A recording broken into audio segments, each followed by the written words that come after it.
السلام عليكم ورحمة الله وبركاته. إن الحمد لله نحمده ونستعينه ونستغفره ونعوذ بالله من شرور أنفسنا ومن سيئات أعمالنا. من يهده الله فلا مضل له ومن يضلل فلا هادي له. وأشهد أن لا إله إلا الله وحده لا شريك له وأشهد أن محمدا عبده ورسوله. أما بعد. يا أيها الناس اتقوا ربكم الذي خلقكم من نفس واحدة وخلق منها زوجها وبث منهما رجالا كثيرا ونساء واتقوا الله الذي تساءلون به والأرحام إن الله كان عليكم رقيبا. يا أيها الذين آمنوا اتقوا الله حق تقاته ولا تموتن إلا وأنتم مسلمون. يا أيها الذين آمنوا اتقوا الله وقولوا قولا سديدا يصلح لكم أعمالكم ويغفر لكم ذنوبكم ومن يطع الله ورسوله فقد فاز فوزا عظيما. பேரன்பிற்கும் பெருமதிப்பிற்கும் உரிய எல்லாம் வல்ல அல்லாஹ் ஜல்ல ஷானஹு தஆலாவின் நல்லடியார்களே, வல்ல ரஹ்மானின் வற்றா பெருங்கருணையும் கிருபையும் நம் உயிரிலும் மேலான அகிலத்தாருக்கு அருட்கொடையாக அனுப்பப்பட்ட அகிலத்தாருக்கு முன்மாதிரியாக திகழ்கின்ற அல்லாஹ்வின் தூதர் ஸல்லல்லாஹு அலைஹி வஸல்லம் அவர்கள் மீதும் அவர்களுடைய குடும்பத்தார்கள், தோழர்கள் மற்றும் அல்லாஹ்வை நம்பிக்கை கொண்ட நம் அனைவர்கள் மீதும் என்றென்றும் நின்று நிலவட்டுமாக. எல்லாம் வல்ல அல்லாஹ்வின் நல்லடியார்களே, இந்த சந்தர்ப்பத்தில் நாம் அறிந்து கொள்வதற்காக தேர்வு செய்யப்பட்டிருக்கின்ற தலைப்பு அஹ்லுல் பைத், நபி ஸல்லல்லாஹு அலைஹி வஸல்லம் அவர்களுடைய குடும்பத்தார்கள். ஒரு முஸ்லிம் அவருடைய நம்பிக்கை என்னென்ன விஷயங்களை மார்க்கத்தில் அவர் நம்ப வேண்டும் என்பதை அல்லாஹ்வும் அல்லாஹ்வுடைய தூதர் முஹம்மது நபி ஸல்லல்லாஹு அலைஹி வஸல்லம் அவர்களும் தெளிவுபடுத்தி இருக்கின்றார்கள். நம்முடைய நம்பிக்கையில் பல்வேறு விஷயங்கள் இருக்கின்றது. அதில் ஒரு அம்சம்தான் அஹ்லுல் பைத்.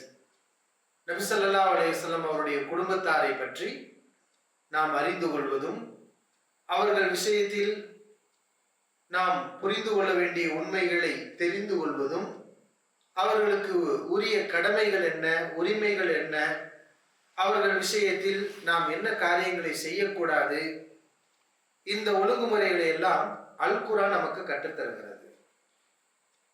நபிமொழிகளும் கற்றுத்தருகிறது. குர்ஆனும் ஹதீஸும் அஹ்லுல் பைத்தை பற்றி பேசுகிறது. அவர்கள் விஷயத்தில் ஒரு மூமினுடைய ஒழுங்கு எப்படி இருக்க வேண்டும் என்பதை குர்ஆனும் விவரிக்கின்றது, ஹதீஸ்களும் விவரிக்கின்றது. எனவே இதுவும் நம்முடைய ஈமானில், நம்முடைய அகைதாவில் ஒரு அம்சமாக நமக்கு மார்க்கத்தில் சொல்லப்படுகிறது.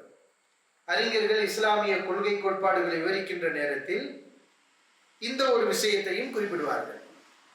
நபி ஸல்லல்லாஹு அலைஹி வஸல்லம் குடும்பத்தார்கள் விஷயத்தில் நம்முடைய நம்பிக்கை எப்படி இருக்க வேண்டும்? அகீதத்து அஹ்லி சுன்னத்தி வல் ஜமாஅ, அஹ்லு சுன்னா வல் ஜமாஅத்தினருடைய கொள்கை, நம்பிக்கை அஹ்லுல் பைத் விஷயத்தில் எவ்வாறு இருக்க வேண்டும் என்பது குறித்து அறிஞர்கள் கொள்கை தெளிவு புத்தகங்களில் இதையும் ஒரு பாடமாக குறிப்பிடுவதை நாம் பார்க்கின்றோம்.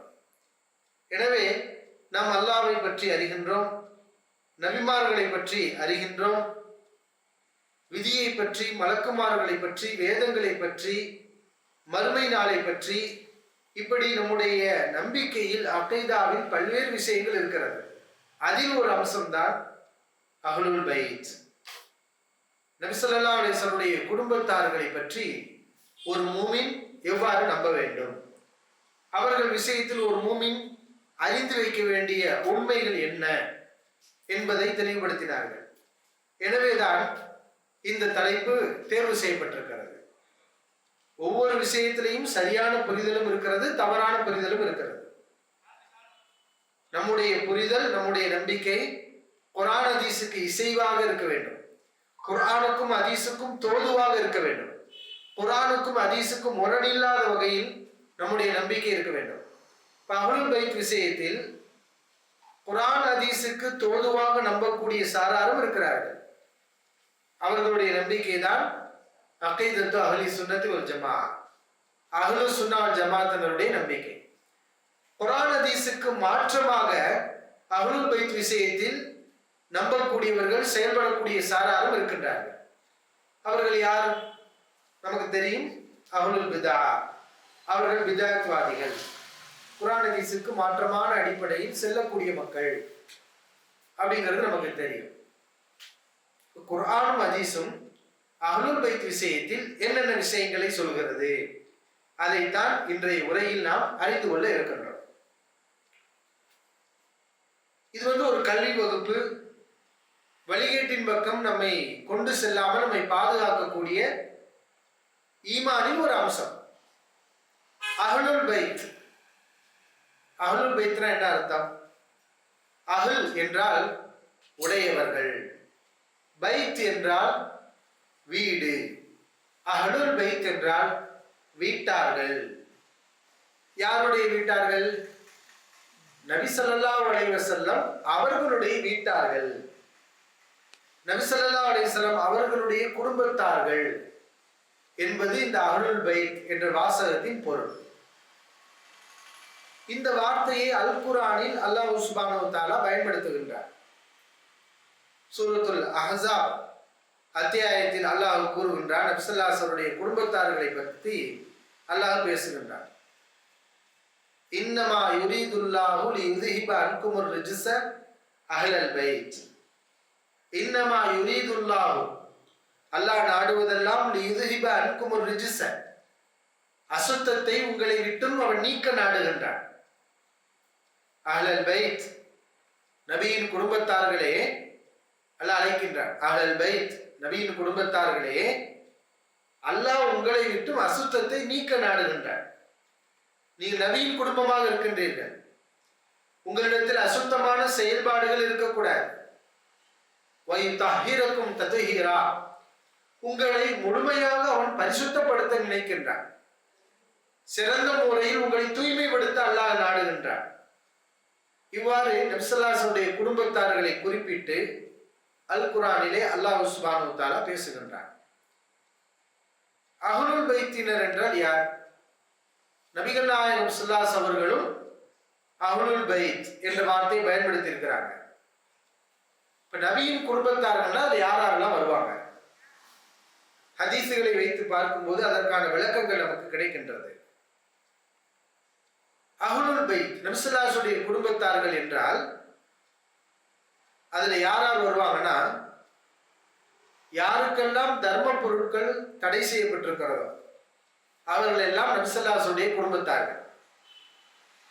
நபி ஸல்லல்லாஹு அலைஹி வஸல்லம் குடும்பத்தார்களுக்கு ஒரு சட்டம் இருக்கு.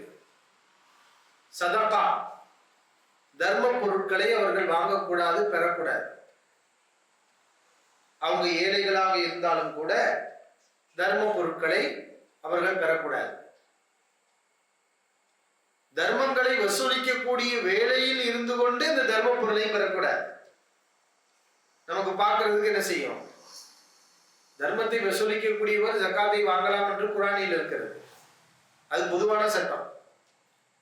ஜக்காத்துடைய சதகாவுடைய பொருள்களுக்கு ஒருவர் நியமிக்கப்படுகிறார், அவர் ஜக்காத்தை வசூலிக்கிறார் என்றால் அவர் செல்வந்தராக இருந்தால் கூட தாராளமாக இந்த ஜக்காத்துடைய பொருளை வாங்கலாம், அதிலிருந்து அவருக்கு கொடுக்கலாம்.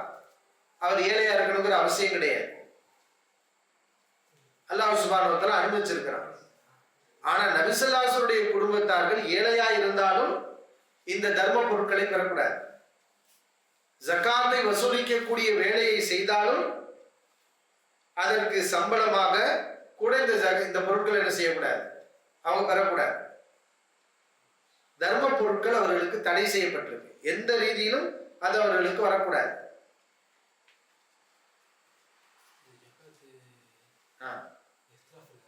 எதுல எதுல இஸ்திராஃப்?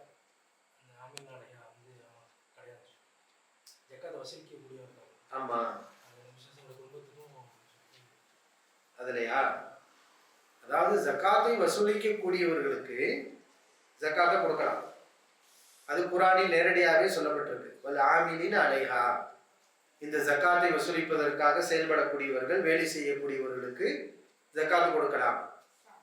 ஆனா அந்த வேலையை நபி ஸல்லல்லாஹு அலைஹி வஸல்லம் குடும்பத்தார்கள் செய்தால் அதை அவர்கள் பெறலாமா இல்லையாங்கிறத கருத்து வேறுபாடு இருக்கான்னு கேட்கிறாங்க. ஆனா ஹதீசுகளை பார்க்கும்போது நேரடியாகவே அது கூடாது என்று அவர்களுக்கு தடை செய்யப்பட்டிருக்கு. இப்ப அதுக்குரிய ஆதாரத்தை நான் உங்களுக்கு சொல்வேன். இப்ப நபி ஸல்லல்லாஹு அலைஹி வஸல்லம் குடும்பத்தார்கள் என்றால் ஜகாத் பொருளை வாங்கக்கூடாது. யார் யாருக்கெல்லாம் வாங்கக்கூடாதுன்னு சொல்லப்பட்டிருக்கோ அவங்க நபிகளாருடைய குடும்பத்தார்கள். யாரெல்லாம் ஜக்காத்துடைய பொருளை நபி ஸல்லல்லாஹு அலைஹி வஸல்லம் குடும்பத்தார்கள்ல தடை செய்யப்பட்டுச்சு அப்படிங்கிற விளக்கத்தை பார்க்கும்போது நபிகளாருடைய குடும்பத்தார்கள் யாருன்னு தெரிஞ்சிடும். ஏன்னா அஹ்லுல் பைத்தினர்களுக்கு ஜக்காத்து தடை. இப்ப யாருக்கு நபி அவர்கள் ஜக்காத் பொருளை கொடுக்க மாட்டேன்னு மறுத்தாங்க, அவங்களாம் யாருன்னு பார்த்தா அவங்களாம் ரசூல் ஸல்லல்லாஹு அலைஹி வஸல்லம் குடும்பத்தார்கள் என்ற விளக்கத்தை நம்ம என்ன செய்யலாம், ஈஸியாக அறிந்து கொள்ளலாம். ஒரு தடவை நபி ஸல்லல்லாஹு அலைஹி வஸல்லம் பேர குழந்தைகள் மஸ்ஜிது நபவியில விளையாடிட்டு இருக்கிறாங்க. ஜக்காத்துடைய பொருள் ஒரு பேரித்தம்பழத்தை எடுத்து ஒரு குழந்தை, ஹசன் ரலியல்லாஹு அவங்களோ ஹுசைன் ரலியல்லாஹு அவர்களோ யாரோ ஒரு குழந்தை அதை எடுத்து சாப்பிட்டு விடுகிறது.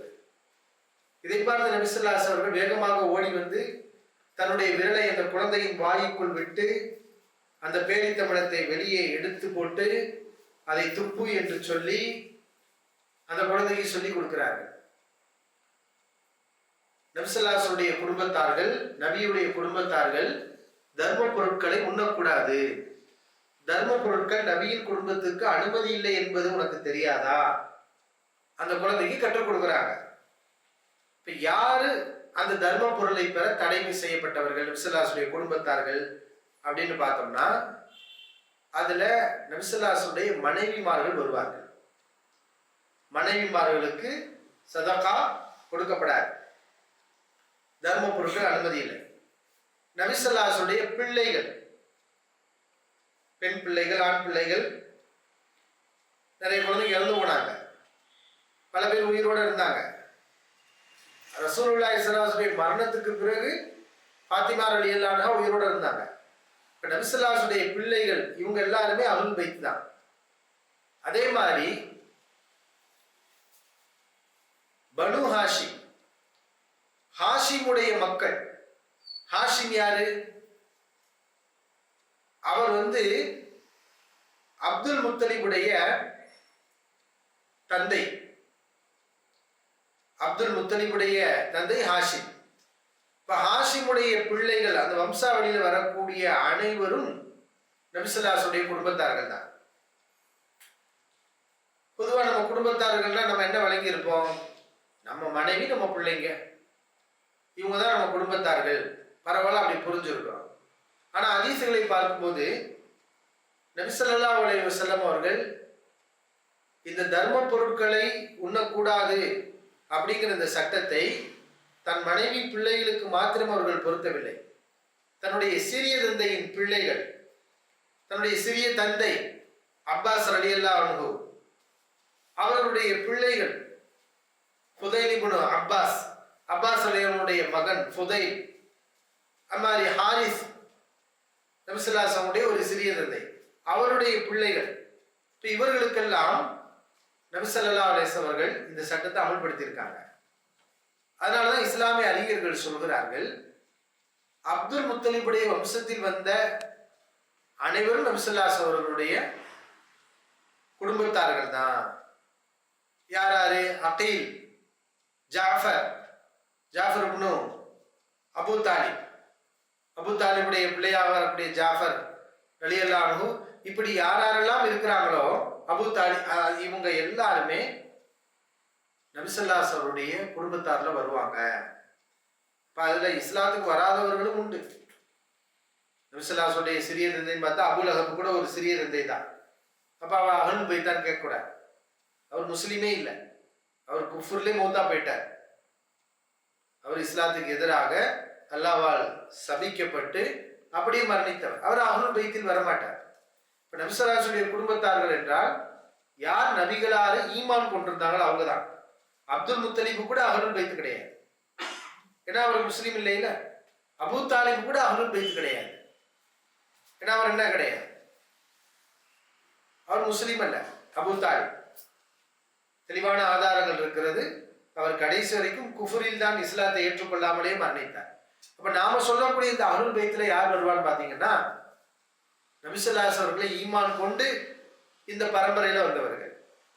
அப்படின்னு பார்த்தோம்னா, நபி ஸல்லல்லாஹு அலைஹி வஸல்லம் சிறிய தந்தையினர்கள்ல ஈமான் கொண்டவர்கள் பார்த்தா யாரு? ஹம்சா ரலியல்லாஹு அன்ஹு, அப்பாஸ் ரலியல்லாஹு அன்ஹு. இந்த ரெண்டு பேர் தான் என்னன்னா நபி ஸல்லல்லாஹு அலைஹி வஸல்லம் சிறிய தந்தையர்கள்ல நபிகளாரே ஈமான் கொண்டவர்கள். இவங்களுடைய வாரிசுகள் யாராவது ஈமான் கொண்டு வந்திருந்தாங்கன்னா அவங்க எல்லாரும் என்ன செய்வாங்க, இந்த அஹ்லுல் பைத்தினரில் வருவார்கள். இதுக்குரிய ஆதாரத்தை நம்ம பார்க்கணும். சஹீஹ் முஸ்லிம்ல பதிவு செய்யப்பட்டிருக்கு ஒரு ஹதீஸ். என்னன்னா, அப்துல் முத்தலிப் இப்னு ரபியா அப்படிங்கிற ஒருவர், ஒரு சஹாபி. இவங்க யாருன்னு கேட்டா, நபி ஸல்லல்லாஹு அலைஹி அவர்களுடைய இந்த பரம்பரையில ஹாஷிம் கோத்திரத்தில் வந்தவர்கள். ஹாரிஸ் அவரின் மூலமாக வந்த அவருடைய பிள்ளைகள். ஆனா இவர் பேர் அப்துல் முத்தலிப் தான். ஆனா அந்த அப்துல் முத்தலிப் இல்ல, நபி ஸல்லல்லாஹு அலைஹி பாட்டனார் அப்துல் முத்தலிப் இருக்காங்க, அந்த அப்துல் முத்தலிப் இல்ல. இவர் நபி ஸல்லல்லாஹு அலைஹி அந்த ஹாஷிம் குலத்தாரில் நபி ஸல்லல்லாஹு அலைஹி சிறிய தந்தையினருடைய பிள்ளையில ஒரு ஆள் தான் இந்த அப்துல் முத்தலிப். அவரும் ஃபுதைல் இப்னு அப்பாஸ், அப்பாஸ் அலியனுடைய மகன் ஃபுதைல், ஃபதுல் இப்னு அப்பாஸ், அப்பாஸ் அலியனுடைய மகன் ஃபதுல். இந்த ரெண்டு பேரும் என்ன செய்யறாங்கன்னா, நபி ஸல்லல்லாஹு அலைஹி வஸல்லம் போறாங்க. இவங்க ரெண்டு பேருக்கு திருமண வயசு ஆயிடுச்சு. அல்லாஹ்வின் தூதர் ஸல்லல்லாஹு அலைஹி வஸல்லம் போய் நம்ம ஏதாவது கோரிக்கை வைப்போம், நம்ம திருமணம் பண்ணணும், மகர் கொடுக்கறதுக்கு நம்மகிட்ட என்ன இல்லை, செல்வம் இல்லை. அவங்களுடைய தகப்பனார்கள் ரெண்டு பேரும் அனுப்பி வைக்கிறாங்க. அப்பாஸ் அலியவங்க தன்னுடைய மகன் ஃபதுல் என்ன செய்யறாங்க, அனுப்பி வைக்கிறாங்க. நீ ரசூலுல்லாஹ்ட்ட போய் ஏதாவது சதக்கா பொருள், நம்ம தான் சதக்கா வாங்குற நிலையில தானே இருக்கிறோம், கஷ்டப்படுறோம். நபி ஸல்லல்லாஹு அலைஹி வஸல்லம் போய் ஏதாவது சதக்கா பொருளை கேளுங்க, அல்லது அதுக்கு நாங்கள் பணிவிடை செய்கிறோம், வேலை செய்கிறோம். எப்படி மக்களை நீங்கள் நியமிக்கிறீங்க, பல பேர் சதக்கா வசூலிக்க நியமிக்கிறீங்க, அது மாதிரி எங்களை நியமிங்க. அவங்க அதுக்குரிய கூலியை வாங்குறாங்க, அது மாதிரி எங்களுக்கும் கூலி கிடைக்கட்டும், நாங்களும் நல்லா இருக்கிறோம் அப்படின்னு சொல்லி நீங்கள் ரெண்டு பேரும் போய் கேளுங்கிறாங்க. அப்போ அலி ரலியல்லாஹு அன்ஹு அவங்களையும் கூப்பிடுறாங்க, இந்த ரெண்டு பேர் வாங்க நம்ம போவோம்னு. அலி ரலியல்லாஹு அன்ஹு நான் வரமாட்டேன், நீங்களும் போய் கேட்காதீங்க, வேண்டாம் அப்படின்னு அலி ரலியல்லாஹு அன்ஹு சொல்றாங்க. அதையும் மீறி இந்த ரெண்டு பேர் என்ன செய்யறாங்க, நபி ஸல்லல்லாஹு அலைஹி வஸல்லம் போய் இந்த மாதிரி நாங்கள் திருமண வயசு அடைஞ்சிட்டோம், எங்களுக்கு மகர் கொடுக்க வேண்டி இருக்கு, எங்க கையில ஒன்றும் இல்லை, தர்ம பொருட்களை பொறுப்பாளிகளா எங்களை நியமிங்க, நாங்க வேலை செய்யறோம், எங்களுக்கு அதுல இருந்து ஒரு தொகையை ஒரு இதை கொடுங்க, நாங்களும் திருமணம் பண்ணி ஒரு வாழ்ந்துக்கிட்டு போயிடுவோம் அப்படின்ட்டு கோரிக்கை வைக்கிறாங்க.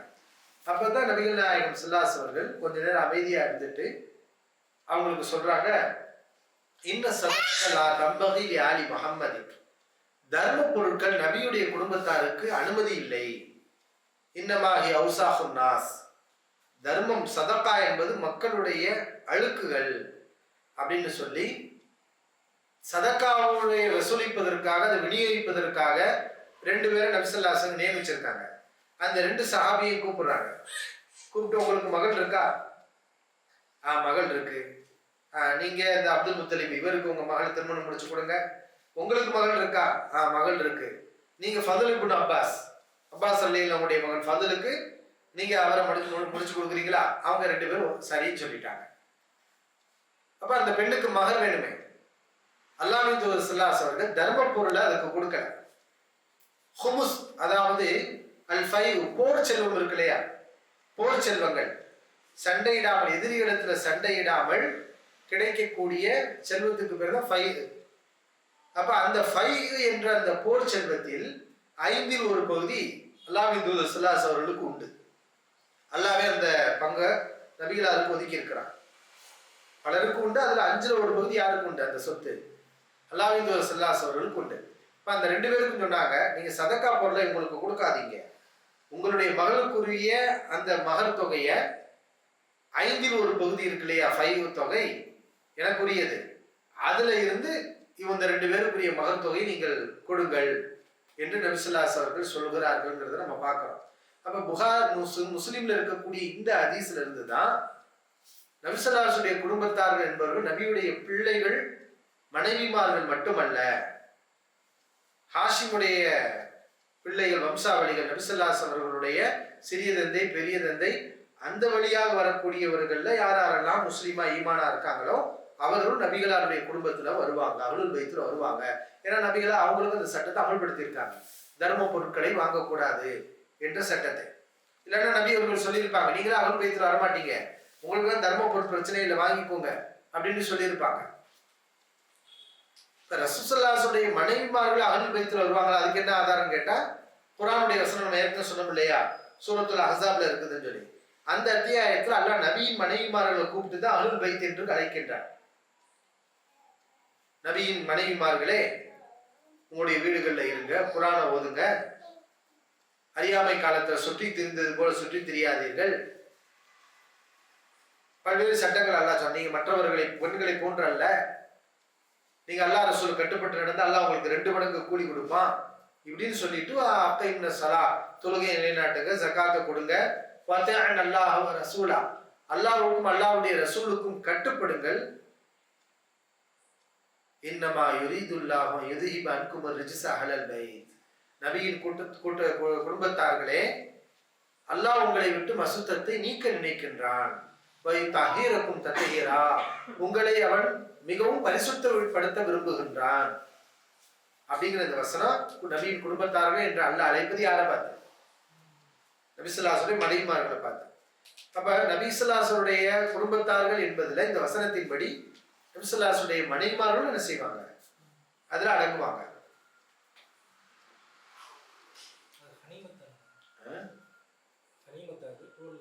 அது ஃபைஇ என்பது எதிரிகளிடத்துல சண்டையிடாமல் கிடைக்கக்கூடிய செல்வத்துக்கு பேரு ஃபைஇ. கனிமத் என்றால் சண்டையிட்டு போரில் எதிரிகள் தோல்வியடைந்து ஓடி அதுல இருந்து கிடைக்கக்கூடியது என்னது? கனிமத்.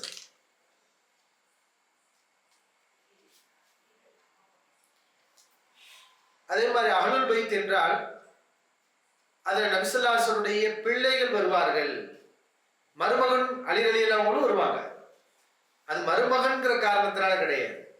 எந்த அடிப்படையில் அலி ரலியல்லாஹு அஹ்லுல் பைத்துல வருவாங்க?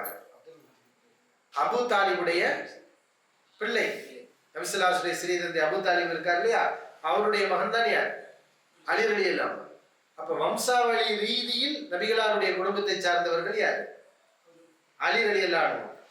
அதுபோக ஃபாத்திமா ரலியல்லாஹு அவருடைய கணவராகவும் அவங்க என்ன செஞ்சாங்க, அவங்க இருந்தாங்க. இது சஹீஹ் முஸ்லிம்ல ஒரு ஹதீஸ் பதிவு செய்யப்பட்டிருக்கிறது. நபி ஸல்லல்லாஹு அலைஹி அவர்கள் ஒரு முறை ஒரு பெரிய போர்வையை கொண்டு வர்றாங்க. அப்போது ஹசன் ரலியல்லாஹு வர்றாங்க. ஹசன் யாரு? ஹசன் இப்னு அலி, அலி ரலியல்லாஹுடைய மகன்.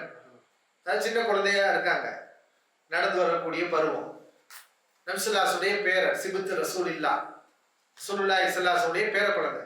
ஹசன் ரலியல்லாஹு வந்தோடனே அந்த போர்வைக்குள்ள நபி அவர்கள் அவரை சேர்த்துக் கொள்கிறார்கள். அதற்கப்புறம் ஹுசைன் ரலியல்லாஹு வர்றாங்க. நபி ஸல்லல்லாஹு அலைஹி இன்னொரு பேர குழந்தை, அவரையும் நபி அவர்கள் அந்த போர்வைக்குள் சேர்த்துக் கொள்கிறார்கள். அதற்கு பிறகு ஃபாத்திமா ரலியல்லாஹு அன்ஹா, நபி ஸல்லல்லாஹு அலைஹி மகள் வர்றாங்க, அவர்களை நபி அவர்கள் இந்த போர்வைக்குள் சேர்த்துக் கொள்கிறார்கள்.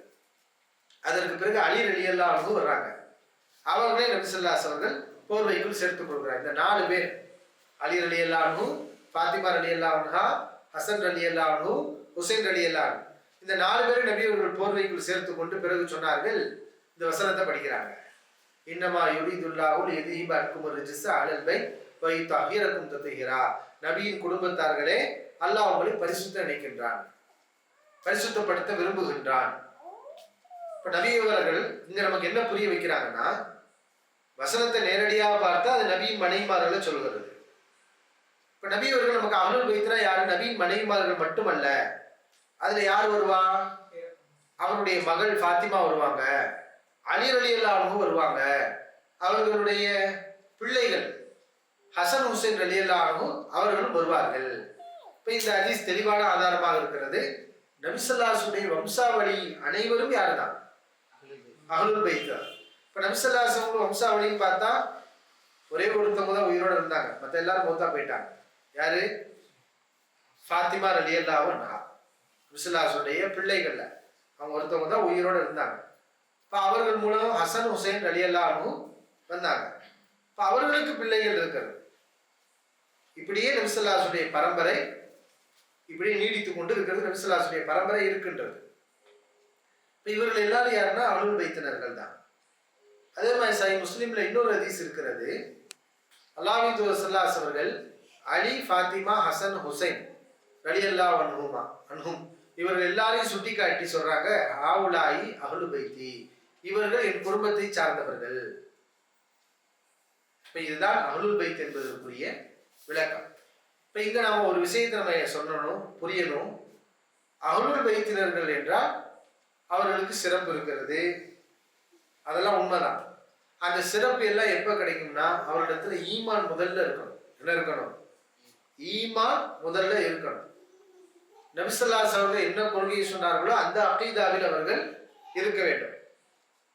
நபிகளாருடைய குடும்பத்தாராகவும் இருக்கிறாங்க, நபி ஸல்லல்லாஹு அலைஹி வஸல்லம் கொள்கையிலே இருந்தாங்கன்னா தான் அவர்களுக்கு இந்த சிறப்பே இருக்குது. ஈமான் இல்லை, நபி ஸல்லல்லாஹு அலைஹி வஸல்லம் அந்த நம்பிக்கை அந்த கொள்கை இல்லை, ஆனா நபியுடைய பரம்பரையில மட்டும் வந்திருக்கிறாங்கன்னு சொன்னா இவங்களுக்கு சிறப்பு இருக்கா? மார்க் அடிப்படையில இவங்களுக்கு சிறப்பு கிடையாது. எது முதன்மையா இருக்கணும்? ஈமான் என்பது முதன்மை. நல்ல வழங்க நம்ம சிந்திக்கணும், நம்ம யோசிக்கணும். சல்மான் ரலியல்லாஹு அன்ஹு ஃபாரிஸ், அவங்க பாரசீகத்தை சார்ந்தவங்க, அவங்க அரபியே கிடையாது, பாரசீகத்திலிருந்து வந்தவங்க. பிலால் ரலியல்லாஹு அன்ஹு வந்து யார்? ஒரு அடிமை. இவங்களுக்குரிய சிறப்பு. நபி ஸல்லல்லாஹு அலைஹி வஸல்லம் பரம்பரையில வந்தவர் யார்? அபூ லஹப். அபூ லஹபுக்கு இந்த சிறப்பு உண்டா?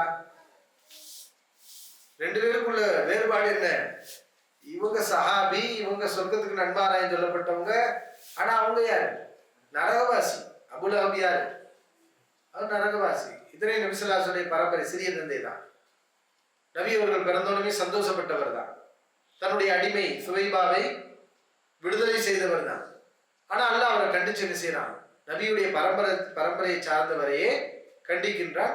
அவர் நரகத்துக்குரியவர்னு எச்சரிக்கை செய்கின்றான். சிறப்பு என்பது வெறும் பரம்பரையை வச்சு கிடையாது. நல்ல விளங்கிக்கணும்.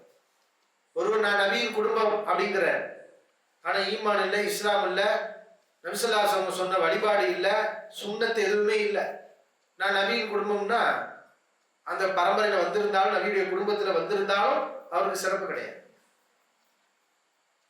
ஈமானும் இருக்க வேண்டும், அதுடன் அவர்கள் நபிகளாருடைய குடும்பத்தார்கள் இருந்தால் இன்னும் கூடுதல் சிறப்பு அவர்களுக்கு. இரண்டு காரணங்களா அவர்கள் நம்ம நேசிப்போம். நபியின் குடும்பத்தார்கள் அடிப்படையில் நேசிப்போம், அவர்கள் ஈமான்தாரிகள் அப்படிங்கிற ஒரு நேசம் இருக்கும். வெறும் வம்சாவளி மட்டும் இருக்குமே ஆனால் நம்பிக்கை இல்லாமல் ஈமான் இல்லாமல் அது எந்த வகையிலும் பயன் தராது. இன்ன அக்ரமக்கும் இந்தல்லாஹி அத்காக்கும். அல்லாஹ் என்ன சொல்கின்றார்? உங்களில் அல்லாஹ்விடத்திலே மிகவும் கண்ணியத்துக்குரியவர் யார் என்றால் அத்காக்கும், உங்கள இறையச்சம் உள்ளவர் தான். தக்வாவை கொண்டுதான் சிறப்பு இருக்கிறது. சஹீஹ் புகாரியில் பதிவு செய்யப்பட்டிருக்கு. அல்லாஹ்வின் தூதர் ஸல்லல்லாஹு அலைஹி வஸல்லம் சொல்கிறார்கள், மன் பத்தா பிஹி அமலுஹு லம் யுஸ்ரி பிஹி நஸபுஹு. ஒருவர் அமல்களில் பின்தங்கி விட்டார், இஸ்லாமிய நற்காரியங்களில் ஒருவர் பின்தங்கி இருக்கிறார், அதுல வரவேற்க தகுந்த ஒரு மாற்றங்கள் இல்லை, அதுல மோசமான நிலையில இருக்கார், இவருடைய பரம்பரை அவர் முன்னுக்கு கொண்டு வந்துருமா? கொண்டு வராதுங்கிறாங்க அல்லாஹ்வின் தூதர் ஸல்லல்லாஹு அலைஹி வஸல்லம். நற்காரியங்களில் பின்தங்கியவரை அவருடைய பரம்பரை முன்னுக்கு கொண்டு வர. நான் யார் தெரியுமா? அபூபக்கருடைய பரம்பரையில் வந்தவர்.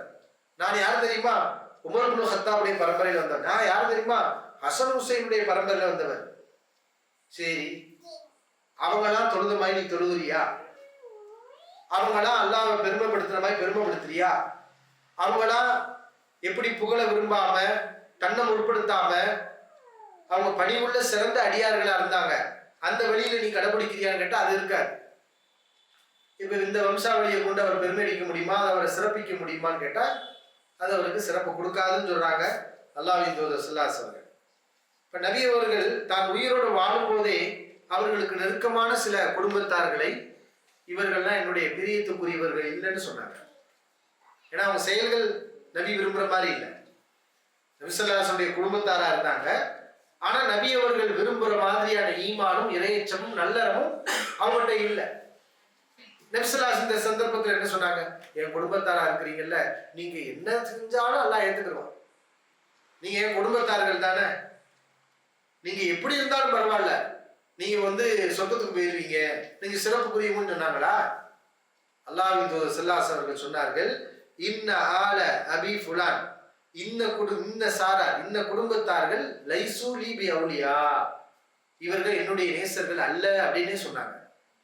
இன்னமா வலி, என்னுடைய விருப்பத்துக்குரியவர் நேசத்துக்குரியவர் யார் தெரியுமா? அல்லாஹு சாலிஹுல் முஃமினீன், அல்லாஹ்வும் நல்ல இறை நம்பிக்கையாளர்களும் தான் என்னுடைய நேசத்துக்குரியவர்கள் என்று நபி ஸல்லல்லாஹு அலைஹி சொன்ன செய்தி சஹீஹ் முஸ்லிம்ல பதிவு செய்யப்பட்டிருக்கிறது. அப்ப என்ன நபி அவர்கள் இங்க உணர்த்துறாங்கன்னா, இப்ப நபியின் குடும்பம் என்று சொன்னால் அந்த சிறப்பு எப்ப கிடைக்கும்? முதலாவது ஈமான் இருக்கணும், இறையச்சம் இருக்கணும், இஸ்லாம் இருக்கணும். இஸ்லாமும் இல்லை ஈமானும் இல்லை நபியின் குடும்பமா இருந்தா சிறப்பு கிடைக்குமானா கிடைக்காது. அது அல்லாஹ்வின் தூதர் ஸல்லல்லாஹு அலைஹி அவர்களே அதை மறுத்திருக்கிறார்கள் என்பதை நம்ம பார்க்கிறோம். இப்ப நபி ஸல்லல்லாஹு அலைஹி அவருடைய குடும்பத்தார்களுக்குரிய சிறப்புகள் என்னென்ன சொல்லப்பட்டிருக்கு அப்படின்னு பார்த்தோம்னா, அல்லாஹ் சுப்ஹானஹு வ தஆலா அல் குர்ஆன்ல பொதுவா சொல்லி காட்டுறான், அல்லாஹ் அவர்களை தூய்மைப்படுத்த விரும்புகின்றான் அப்படின்னு சொல்லி. நபி ஸல்லல்லாஹு அலைஹி வஸல்லம் மனைவிமார்கள் நபியின் குடும்பத்தார்கள் வருவாங்க. இப்ப அல்லாஹ் அவங்களுக்கு எப்படிப்பட்ட கண்ணியத்தை வழங்கியிருக்கான்? வ அஸ்வாஜுஹு உம்மஹாத்துஹும், நபி ஸல்லல்லாஹு அலைஹி வஸல்லம் மனைவிமார்கள் இறை நம்பிக்கையாளர்களுக்கு தாய்மார்கள். இது அல்லாஹ் கொடுத்த சிறப்பு. பொதுவாக யாரையும் நம்ம தாயின்னு சொல்லக்கூடாது. யாரைத்தான் நம்ம தாயின்னு சொல்லணும்? நம்மை பெற்றெடுத்தவர்கள் தான் யாரு? தாய். நம்மை பெறாதவர்களை தாய் என்று நம்ம என்ன செய்ய முடியாது, சொல்ல முடியாது. அவங்க தாய் கிடையாது. இதெல்லாம் வன்மையா கண்டிக்கிறான், சொல்லாதீங்கிறான். ஆனா அல்லாஹ் சுப்ஹானஹு வ தஆலா நம்மை பெற்றெடுக்காத ஒருவரை தாய் என்று சொல்கிறான் என்றால் அது யார் மட்டும்தான்? நபி ஸல்லல்லாஹு அலைஹி வஸல்லம் மனைவிமார்கள் மட்டும்தான். அப்படிப்பட்ட ஒரு அந்தஸ்து அல்லாஹ் உங்களுக்கு என்ன செஞ்சிருக்காங்க? கொடுத்திருக்கிறான். அஸ்வாஜு உம்மஹாத்துஹும், நபி ஸல்லல்லாஹு அலைஹி வஸல்லம் மனைவிமார்கள் தாய்மார்கள். ஏன்னா அவங்க கண்ணியம், நபியின் குடும்பத்துல நபியுடைய மனைவியா வந்துட்டதுனால இவ்வளவு பெரிய கண்ணியத்தை அல்லாஹ் அவர்களுக்கு என்ன செய்கின்றார்? வழங்குகின்றார். இல்லை என்றால் சாதாரண பெண்களாக ஒரு மூமினான பெண்களாக அவங்க இருந்திருப்பாங்க. நபியின் மனைவியாக இருக்கிறதுனால உங்களுக்கு கூடுதல் சட்டங்கள். அல்லாஹ் அப்படித்தானே சொல்றான், லஸ்துன்ன கஅஹதி மினன் நிசா, நீங்கள் மற்ற பெண்களை போன்ற அல்ல. நபியின் மனைவிமார்களுக்கு கூடுதல் சட்ட திட்டங்கள் வேற இருக்கிறது, கூடுதல் ஒழுங்குகள், கூடுதல் சட்ட திட்டங்கள் எல்லாமே இருக்கிறது, கூடுதல் சிறப்பும் இருக்கிறது. நீங்க நபியின் மனைவிமார்களாக இருந்து நீங்க அல்லாஹ் ரசூலுக்கு கட்டுப்பட்டு நடந்தீங்கன்னா உங்களுக்கு 2 மடங்கு கூலி உண்டு. அதே நேரத்துல மாற்றமா நடந்தா தண்டனையும் 2 மடங்கு, கூலியும் 2 மடங்கு, தப்பு செய்தால் தண்டனை 2 மடங்கு என்று அல்லாஹ் அவர்களுக்கு எச்சரிக்கை செய்கின்றார். அஹ்லுல் பைத்தினுடைய ஒரு சிறப்பு என்னன்னு சொன்னா, சஹீஹ் முஸ்லிம்ல பதிவு செய்யப்பட்டிருக்கிறது.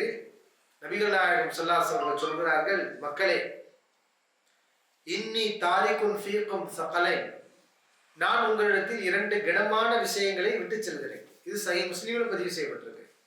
அஹ்லுல் பைத்தினுடைய சிறப்பு தொடர்பான ஹதீஸ். நான் உங்களிடத்தில் 2 கனமான விஷயங்களை விட்டு செல்கிறேன். அவ்வளுகுமா கிதாபுல்லாஹ், அந்த கனமானதுன்னா என்ன அர்த்தம்? நம்மளே பேச முடியாது, ரொம்ப வெயிட்டானது, பெருமதியானதுன்னு அர்த்தம், மதிக்க தகுந்தது, மகத்துவமானதுன்னு அர்த்தம். அந்த 2ல் ஒன்று அல்லாஹ்வுடைய வேதம். அதில் உங்களுக்கு நேர்வழி இருக்கிறது, நீங்கள் வாழ்வதற்கு தேவையான வழிகாட்டல் இருக்கிறது. அந்த அல்லாஹ்வுடைய வேதத்தை நீங்கள் விட்டு விடாதீர்கள், பற்றி பிடித்துக் கொள்ளுங்கள் அப்படிங்கிறாங்க. இன்னொன்று என்ன? வஹ்லு பைத்தி, என் குடும்பத்தார்கள். அல்லாஹ்வின் தூதர் ஸல்லல்லாஹு அலைஹி வஸல்லம் இங்க தன்னுடைய குடும்பத்தாரையும் சொல்லி காட்டுறாங்க. எனக்கு பிறகு என் குடும்பத்தாரை உங்களிடத்தில் விட்டு செல்கிறேன். உதக்கிருக்குமுல்லாஹ ஃபி அஹ்லி பைத்தி, உதக்கிருக்குமுல்லாஹ ஃபி அஹ்லி பைத்தி, உதக்கிருக்குமுல்லாஹ ஃபி அஹ்லி பைத்தி, 3 தடவை சொல்றாங்க. என் குடும்பத்தார்கள் விஷயத்தில் அல்லாஹ்வை உங்களுக்கு நான் நினைவூட்டுகிறேன், என் குடும்பத்தார் விஷயத்தில் அல்லாஹ்வை உங்களுக்கு நான் நினைவூட்டுகிறேன். ஏன் நபி அவர்கள் 3 தடவை சொல்றாங்க? என்னுடைய குடும்பத்தார்கள் நான் சென்ற பிறகு அவர்கள் விஷயத்தில் அல்லாஹ்வை பயந்து நீங்கள் நடந்து கொள்ள வேண்டும். நான் இருக்கும்போது என் குடும்பத்தார்களை எவ்வளவு கண்ணியமாக நடத்தினேனோ அதுபோன்று நான் இல்லாத நேரத்திலும் என் குடும்பத்தாரிடத்தில் நீங்கள் கண்ணியமாக நடக்க வேண்டும். இப்ப இந்த வார்த்தை நமக்கு என்ன சொல்கிறது? நபி ஸல்லல்லாஹு அலைஹி வஸல்லம் குடும்பத்தார்கள் கண்ணியம் பாதுகாக்கப்பட வேண்டியவர்கள், அவர்கள் மதிக்கப்பட வேண்டியவர்கள், நேசிக்கப்பட வேண்டியவர்கள். ஏன்னா அவங்களெல்லாம் யார் நேசிச்சா? நபியின் மனைவிமார்களையும், ஃபாத்திமா ரலியல்லாஹு அவர்களையும், அலி ரலியல்லாஹு அவர்களையும், தன்னுடைய பேர குழந்தை ஹசன் ஹுசைன் எல்லாம் தூக்கி நெஞ்சில போட்டு ரசூல் ஸல்லல்லாஹு கட்டி பிடிச்சு இவ்வளவு நேசம் வச்சிருந்தாங்கன்னா, நாம ரசூல் ஸல்லல்லாஹு அலைஹி வஸல்லம் நேசிக்கிறது உண்மைன்னு சொன்னா நம்ம யாரையும் நேசிச்சாகணும். நபியின் குடும்பத்தார்களையும் நம்ம நேசிக்கணும். அதான் உண்மையான நேசம். நான் உங்களை நேசிப்பேன், நீங்க நேசிக்கிறாங்க நான் வெறுப்பேன்னு சொன்னா இது உண்மையான நேசம் கிடையாது. உண்மையான நேசம் என்பது நம்ம ஒருவரை நேசிக்கிறோம் என்றால் அவர் யாரையெல்லாம் நேசிக்கிறாரோ அவரை நம்ம என்ன செய்யணும்? நேசிப்பதுதான் உண்மையான நேசம். எனவேதான் ரசூலுல்லாஹி ஸல்லல்லாஹு அலைஹி அவர்கள் என் குடும்பத்தார் விஷயத்தில் அல்லாஹ்வை பயந்து கொள்ளுங்கள், அல்லாஹ்வை உங்களுக்கு நினைவூட்டுகிறேன் அப்படின்னு சொல்லியிருக்கிறாங்க.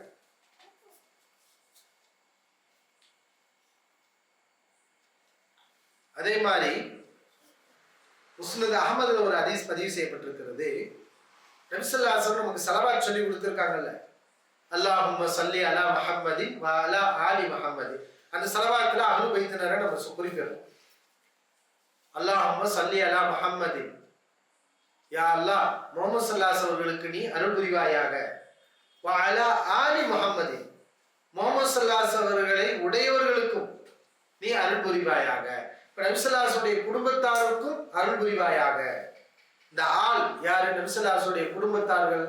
ஆள் நபி ஸல்லல்லாஹு அலைஹி வஸல்லம் உடையவர்கள் என்றால் யார் அப்படின்னா, முஸ்னத் அஹ்மதுல அது தெளிவாக நபி ஸல்லல்லாஹு அலைஹி வஸல்லம் அதை விவரிக்கிறாங்க. அல்லாஹும்ம ஸல்லி அலா முஹம்மதின் வ அலா அஹ்லி பைத்திஹி, நபி ஸல்லல்லாஹு அலைஹி வஸல்லம் குடும்பத்தார்கள் மீது நீ அருள் புரிவாயாக. வ அலா அஸ்வாஜி, நபியின் குடும்பத்தார்கள் யார்? நபி ஸல்லல்லாஹு அலைஹி வஸல்லம் மனைவிமார்கள். வ துர்ரியத்திஹி, அவர்களுடைய வம்சாவளியினர்கள்.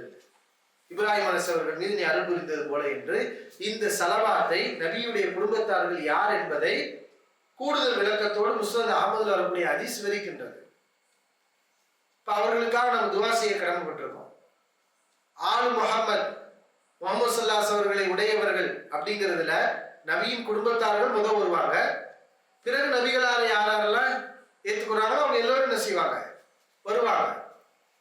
ஆனா நபியின் குடும்பத்தார்கள் அது குறிப்பாக வருவாங்க, அவர்களுக்கு அதுல முன்னுரிமை இருக்கிறது என்பதை அல்லாஹ்வின் தூதர் ஸல்லல்லாஹு அலைஹி அவர்கள் சொல்லி இருக்கிறாங்க. அப்ப நாம அவங்களுக்கு வேண்டி துஆ செய்ய கடமைப்பட்டிருக்கோம். துஆ செய்யுமாறு கற்றுக் கொடுக்கப்பட்டிருக்கிறோம். இதெல்லாம் நமக்கு என்ன உணர்த்துகிறது என்றால், அஹ்லுல் பைத் என்பவர்கள் நாம் நேசிக்கப்பட வேண்டியவர்கள். அவங்களை நம்ம நேசிக்கணும், அவங்களை நம்ம விரும்பணும். அவங்களுடைய உறவுங்கிறது ஒரு நல்ல ஒரு உறவு தான். ஈமான் இருந்தால் அந்த உறவு என்பது பேணப்பட வேண்டிய ஒரு உறவு தான் என்பதை அஹ்லு சுன்னா வல் ஜமாத்தினர்கள் நம்புவார்கள். நம்முடைய நம்பிக்கையும் அப்படித்தான் இருக்க வேண்டும். சரி, சஹாபாக்கள் அஹ்லுல் பைத்தினரை எப்படி விரும்பினாங்க? குர்ஆன் ஹதீஸின் அடிப்படையில் அஹ்லுல் பைத்தினுடைய சிறப்பை நம்ம பார்த்திருக்கோம் சுருக்கமா. நபி தோழர்கள் நபி ஸல்லல்லாஹு அலைஹி அவர்களுக்கு பிறகு எவ்வாறு அஹ்லுல் பைத்தினரை நடத்தினார்கள், அவர்கள் விஷயத்தில் நடந்து கொண்டார்கள். இப்ப நபி அவர்களுக்கு பிறகு வந்த ஹலீஃபா யாரு? அபூபக்கர் சித்திக் ரலியல்லாஹு அன்ஹு அவங்க தானே. அவங்க சொல்றாங்க, சஹீஹ் புகாரில பதிவு செய்யப்பட்டிருக்கு, லா கராபத்து ரசூலில்லாஹி ஸல்லல்லாஹு அலைஹி வஸல்லம் அஹப்பு இலைய மின் அன் அஸில கராபதி. என்ன வார்த்தை பாருங்கள். என்னுடைய இரத்த பந்த உறவு, என்னுடைய குடும்பத்தார்களை நான் இணைப்பதை விட அல்லாஹ்வின் தூதர் ஸல்லல்லாஹு அலைஹி அவருடைய உறவினர்களை நான் அவருடன் சேர்ந்து வாழ்வது, அந்த உறவை பேணுவது எனக்கு மிக விருப்பமானது. யார் சொல்றாங்க? அபூபக்கர் சித்திக் ரலியல்லாஹு அன்ஹு சொல்றாங்க. அப்ப அவங்க என்ன விரும்புறாங்க? அஹ்லுல் பைத்துக்கு அவங்க கொடுத்த இடம் என்ன? என் பிள்ளையை விட நபி ஸல்லல்லாஹு அலைஹி வஸல்லம் பிள்ளை எனக்கு முக்கியம். என் குடும்பத்தை விட, என் மனைவியை விட நபிகள் நாயகம் ஸல்லல்லாஹு அலைஹி வஸல்லம் மனைவிமார்கள் முக்கியமானவர்கள். நபி ஸல்லல்லாஹு அலைஹி வஸல்லம் குடும்பத்தார்கள் எனக்கு முக்கியமானவர்கள். பொதுவாக நம்முடைய குடும்பத்தை விட யாரும் நமக்கு முக்கியமானவங்க கிடையாதுன்னு தான் நம்ம எல்லாரும் நம்பிட்டு இருக்கிறோம். ஆனா ஹலீஃபாக்கள், சஹாபாக்கள் அஹ்லுல் பைத்தை எந்த இடத்துல வச்சிருந்தாங்கன்னா, என்னுடைய குடும்பத்தை விட நபி ஸல்லல்லாஹு அலைஹி வஸல்லம் குடும்பம் தான் எனக்கு விருப்பமானது என்பதுதான் அபூபக்கர் சித்திக் ரலியல்லாஹு அன்ஹு அவருடைய நம்பிக்கையாக இருந்தது.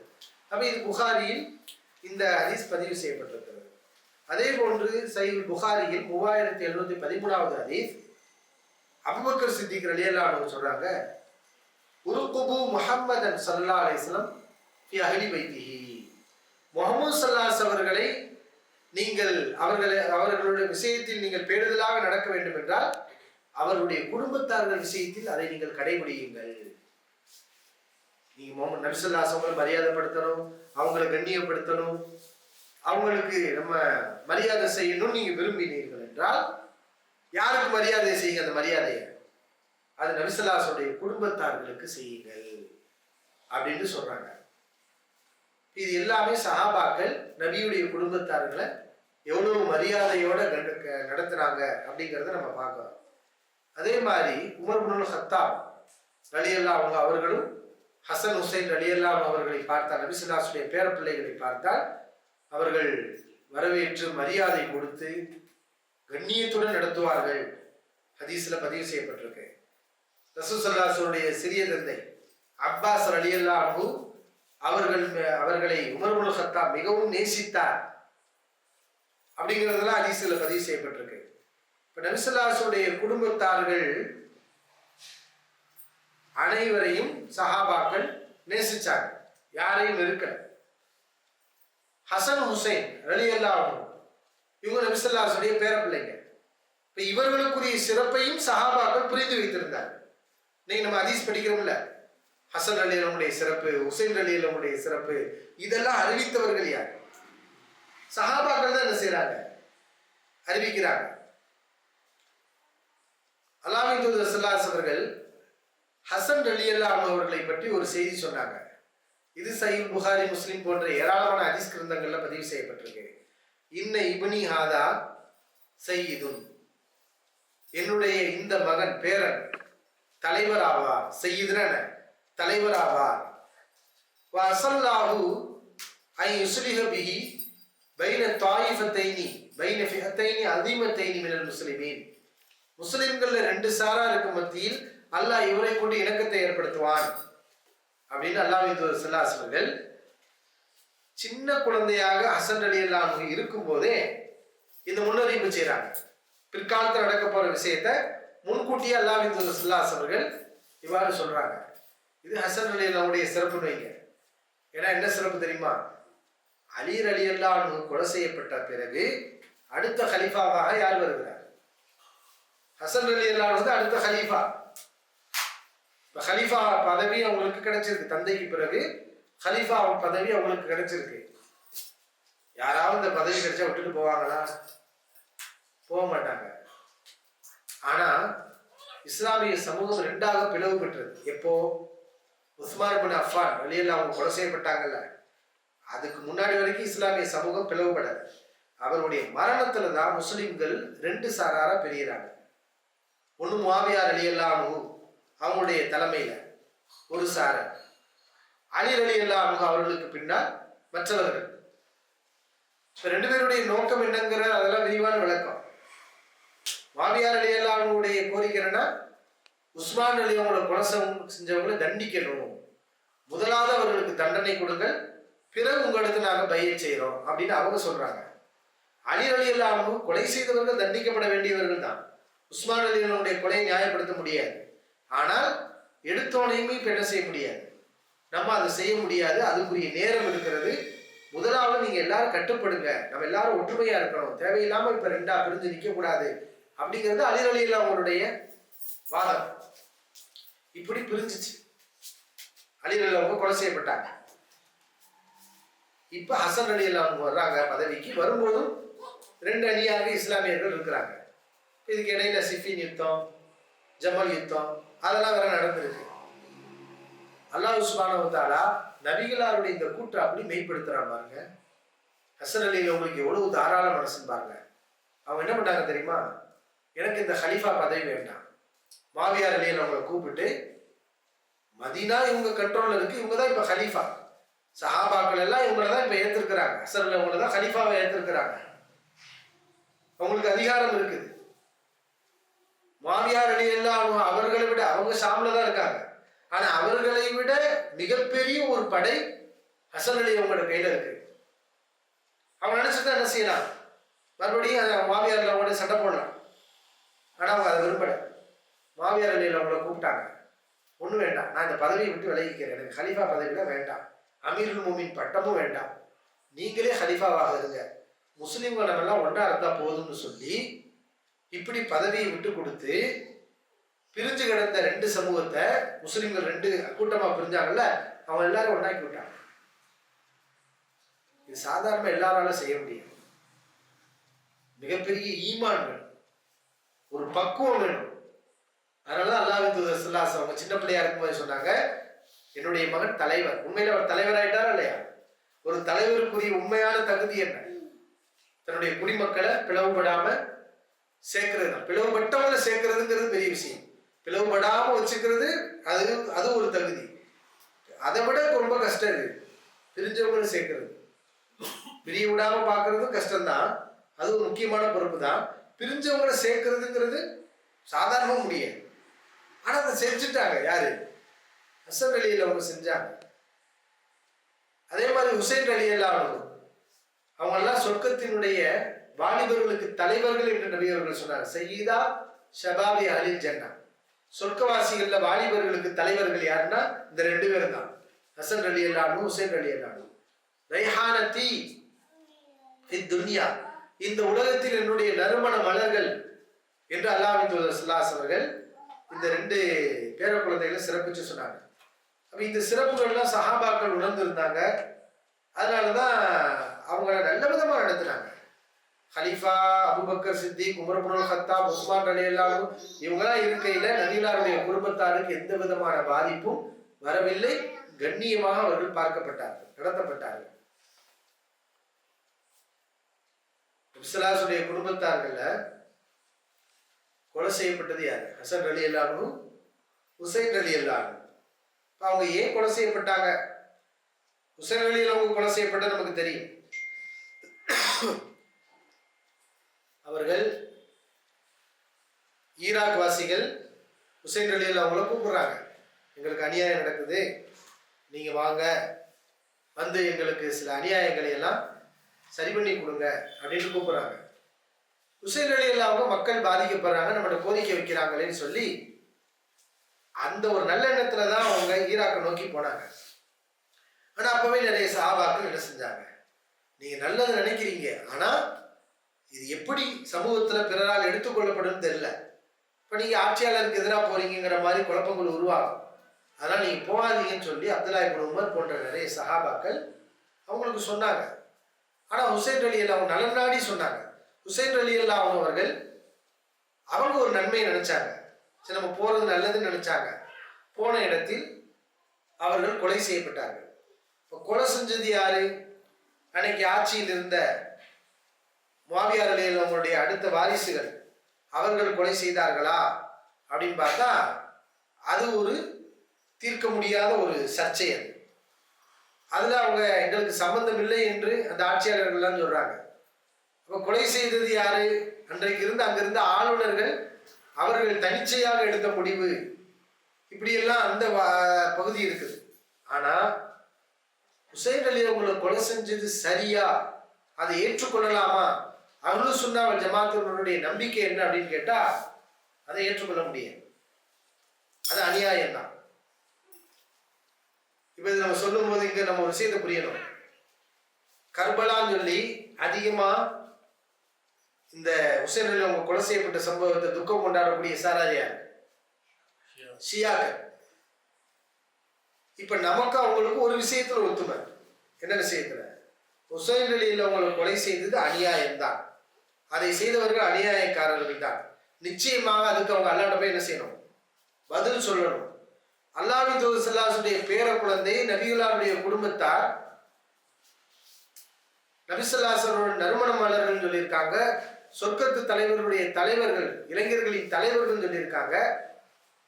இப்ப இப்படிப்பட்டவர்களை கொலை செய்தால் அதை நம்ம முஸ்லீமாக யாரும் என்ன செய்ய முடியாது, ஏற்றுக்கொள்ள முடியாது. ஆனால் அஹ்லுஸ் சுன்னா வல் ஜமாஅத்தினுடைய நம்பிக்கை என்னன்னா, அவர்களை கொலை செய்தது பெரும்பாவம், அப்படி செய்தவர்கள் அநியாயக்காரர்கள் தான், அவர்களை அல்லாஹ் பார்த்துக்கிடுவான். யாரா இருக்கட்டும், நிச்சயமாக அவங்க அல்லாஹ்ட்ட போய் என்ன செய்யணும்? அதுக்கு ஒரு பதிலை கொடுக்கணும். அதை நம்ம ஏற்றுக்கொள்ள முடியாது. அதை இப்னு தைமியா அவங்க தெளிவாகவே சொல்லி காட்டுறாங்க.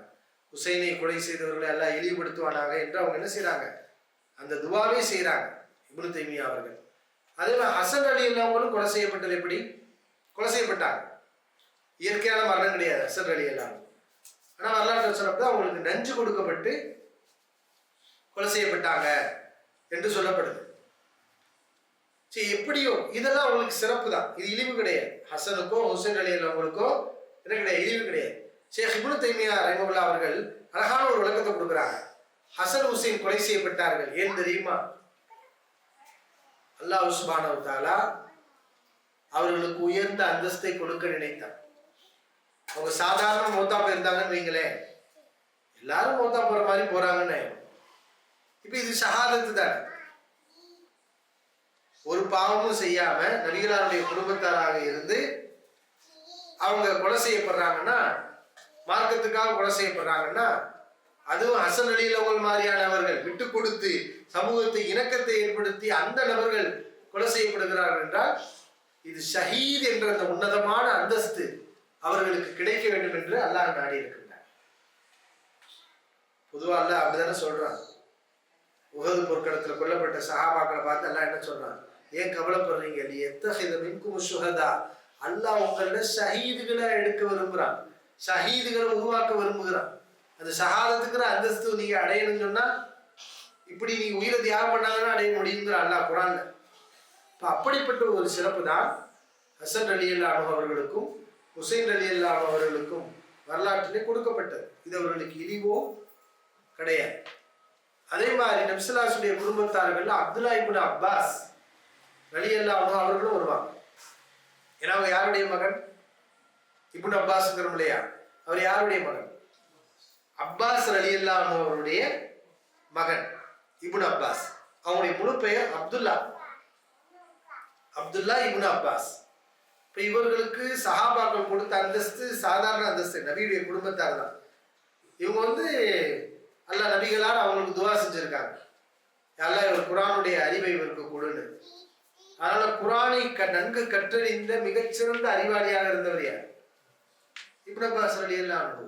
இன்னைக்கு கூட குர்ஆனுடைய விளக்கங்கள் எல்லாம் யார்கிட்ட தான் வருது? இப்னு அப்பாஸ் ரலியல்லாஹு அன்ஹு தான் நமக்கு கிடைச்சிருக்கு. அன்றைக்கு உமர் இப்னுல் கத்தாப் அவங்களுடைய சபையில முக்கிய ஆலோசகராக இருந்தவர் யார்? இப்னு அப்பாஸ் ரலியல்லாஹு அன்ஹு.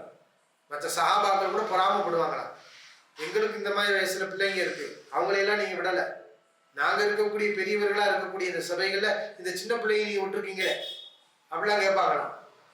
அப்போ உமர் இப்னுல் கத்தாப் ரலியல்லாஹு அன்ஹு அப்படி சொல்லுவாங்களா, சின்ன பிள்ளையாரு, இப்ப பாருங்க இவருடைய அருமை உங்களுக்கு புரிய வைக்கிறேன். இதா ஜா நஸ்ருல்லாஹி வல் ஃபத்ஹ், அல்லாஹ்வுடைய வெற்றி வரும்போது, உதவி வரும்போது, வராய்தன் நாஸ யதுகுலூன ஃபீ தீனில்லாஹி அஃப்வாஜா, அல்லாஹ்வுடைய மார்க்கத்தில் மக்கள் கூட்டம் கூட்டமாக வருவதை நபியை நீங்கள் காணும்போது, ஃபஸப்பிஹ் பிஹம்தி ரப்பிக், உங்கள் இரட்சகனை நீங்கள் புகழ்ந்து போற்றி துதியுங்கள், வஸ்தக்ஃபிர், அவனிடத்தில் பாவ மன்னிப்பு தேடுங்கள் அப்படின்னு அல்லாஹ் சொல்லி காட்டுறாங்க. இந்த ஆயத்துடைய விளக்கம் என்ன அப்படின்னு கேட்டாங்க பெரியவங்ககிட்டலாம். இப்னு அப்பாஸ் அவங்க வர்றதை பார்த்து பொறாமப்பட்டாங்கல்ல, அவங்ககிட்ட இந்த கேள்வியை கேட்டாங்க. அப்ப எல்லாரும் சொன்னாங்க, அல்லாஹ்வுடைய வெற்றி வரும்போது, மக்கள் கூட்டம் கூட்டமா இஸ்லாத்துக்கு வரும்போது நம்ம துதி பாடணும், அல்லாஹ்வை போற்றி புகழணும்னு அல்லாஹ் சொல்றாங்க. அதுக்கு நேரடியே சொல்லப்பட்டிருக்கு.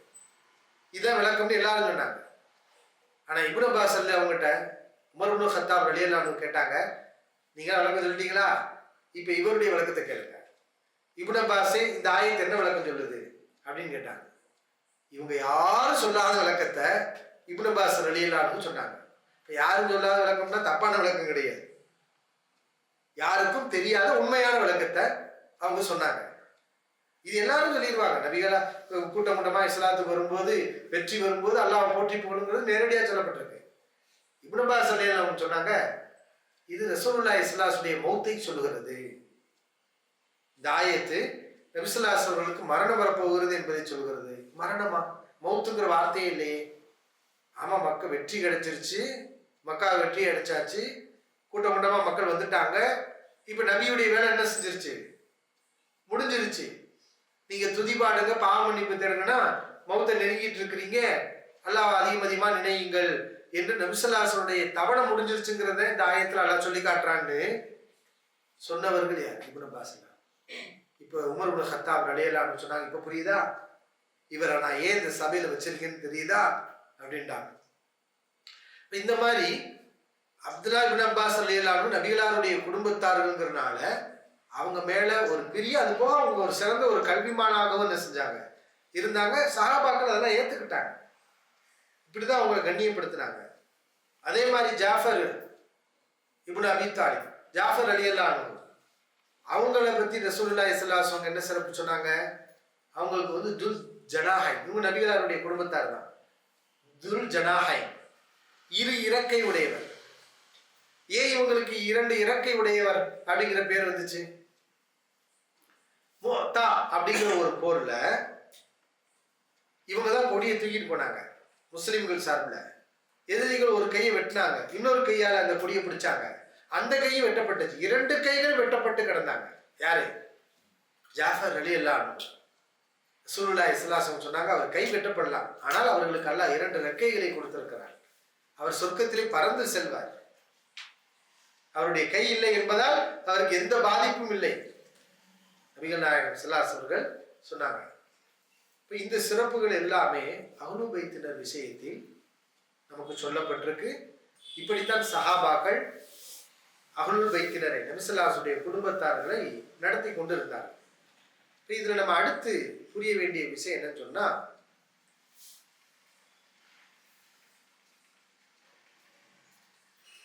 ஒவ்வொரு விஷயத்திலையும் வரம்பு மீறல்கள் இருக்கு இல்லையா, வழிகேடு இருக்கு இல்லையா, நேரான வழியிலிருந்து இப்படி தடமாறும், அது எல்லாத்துலையும் வரும்.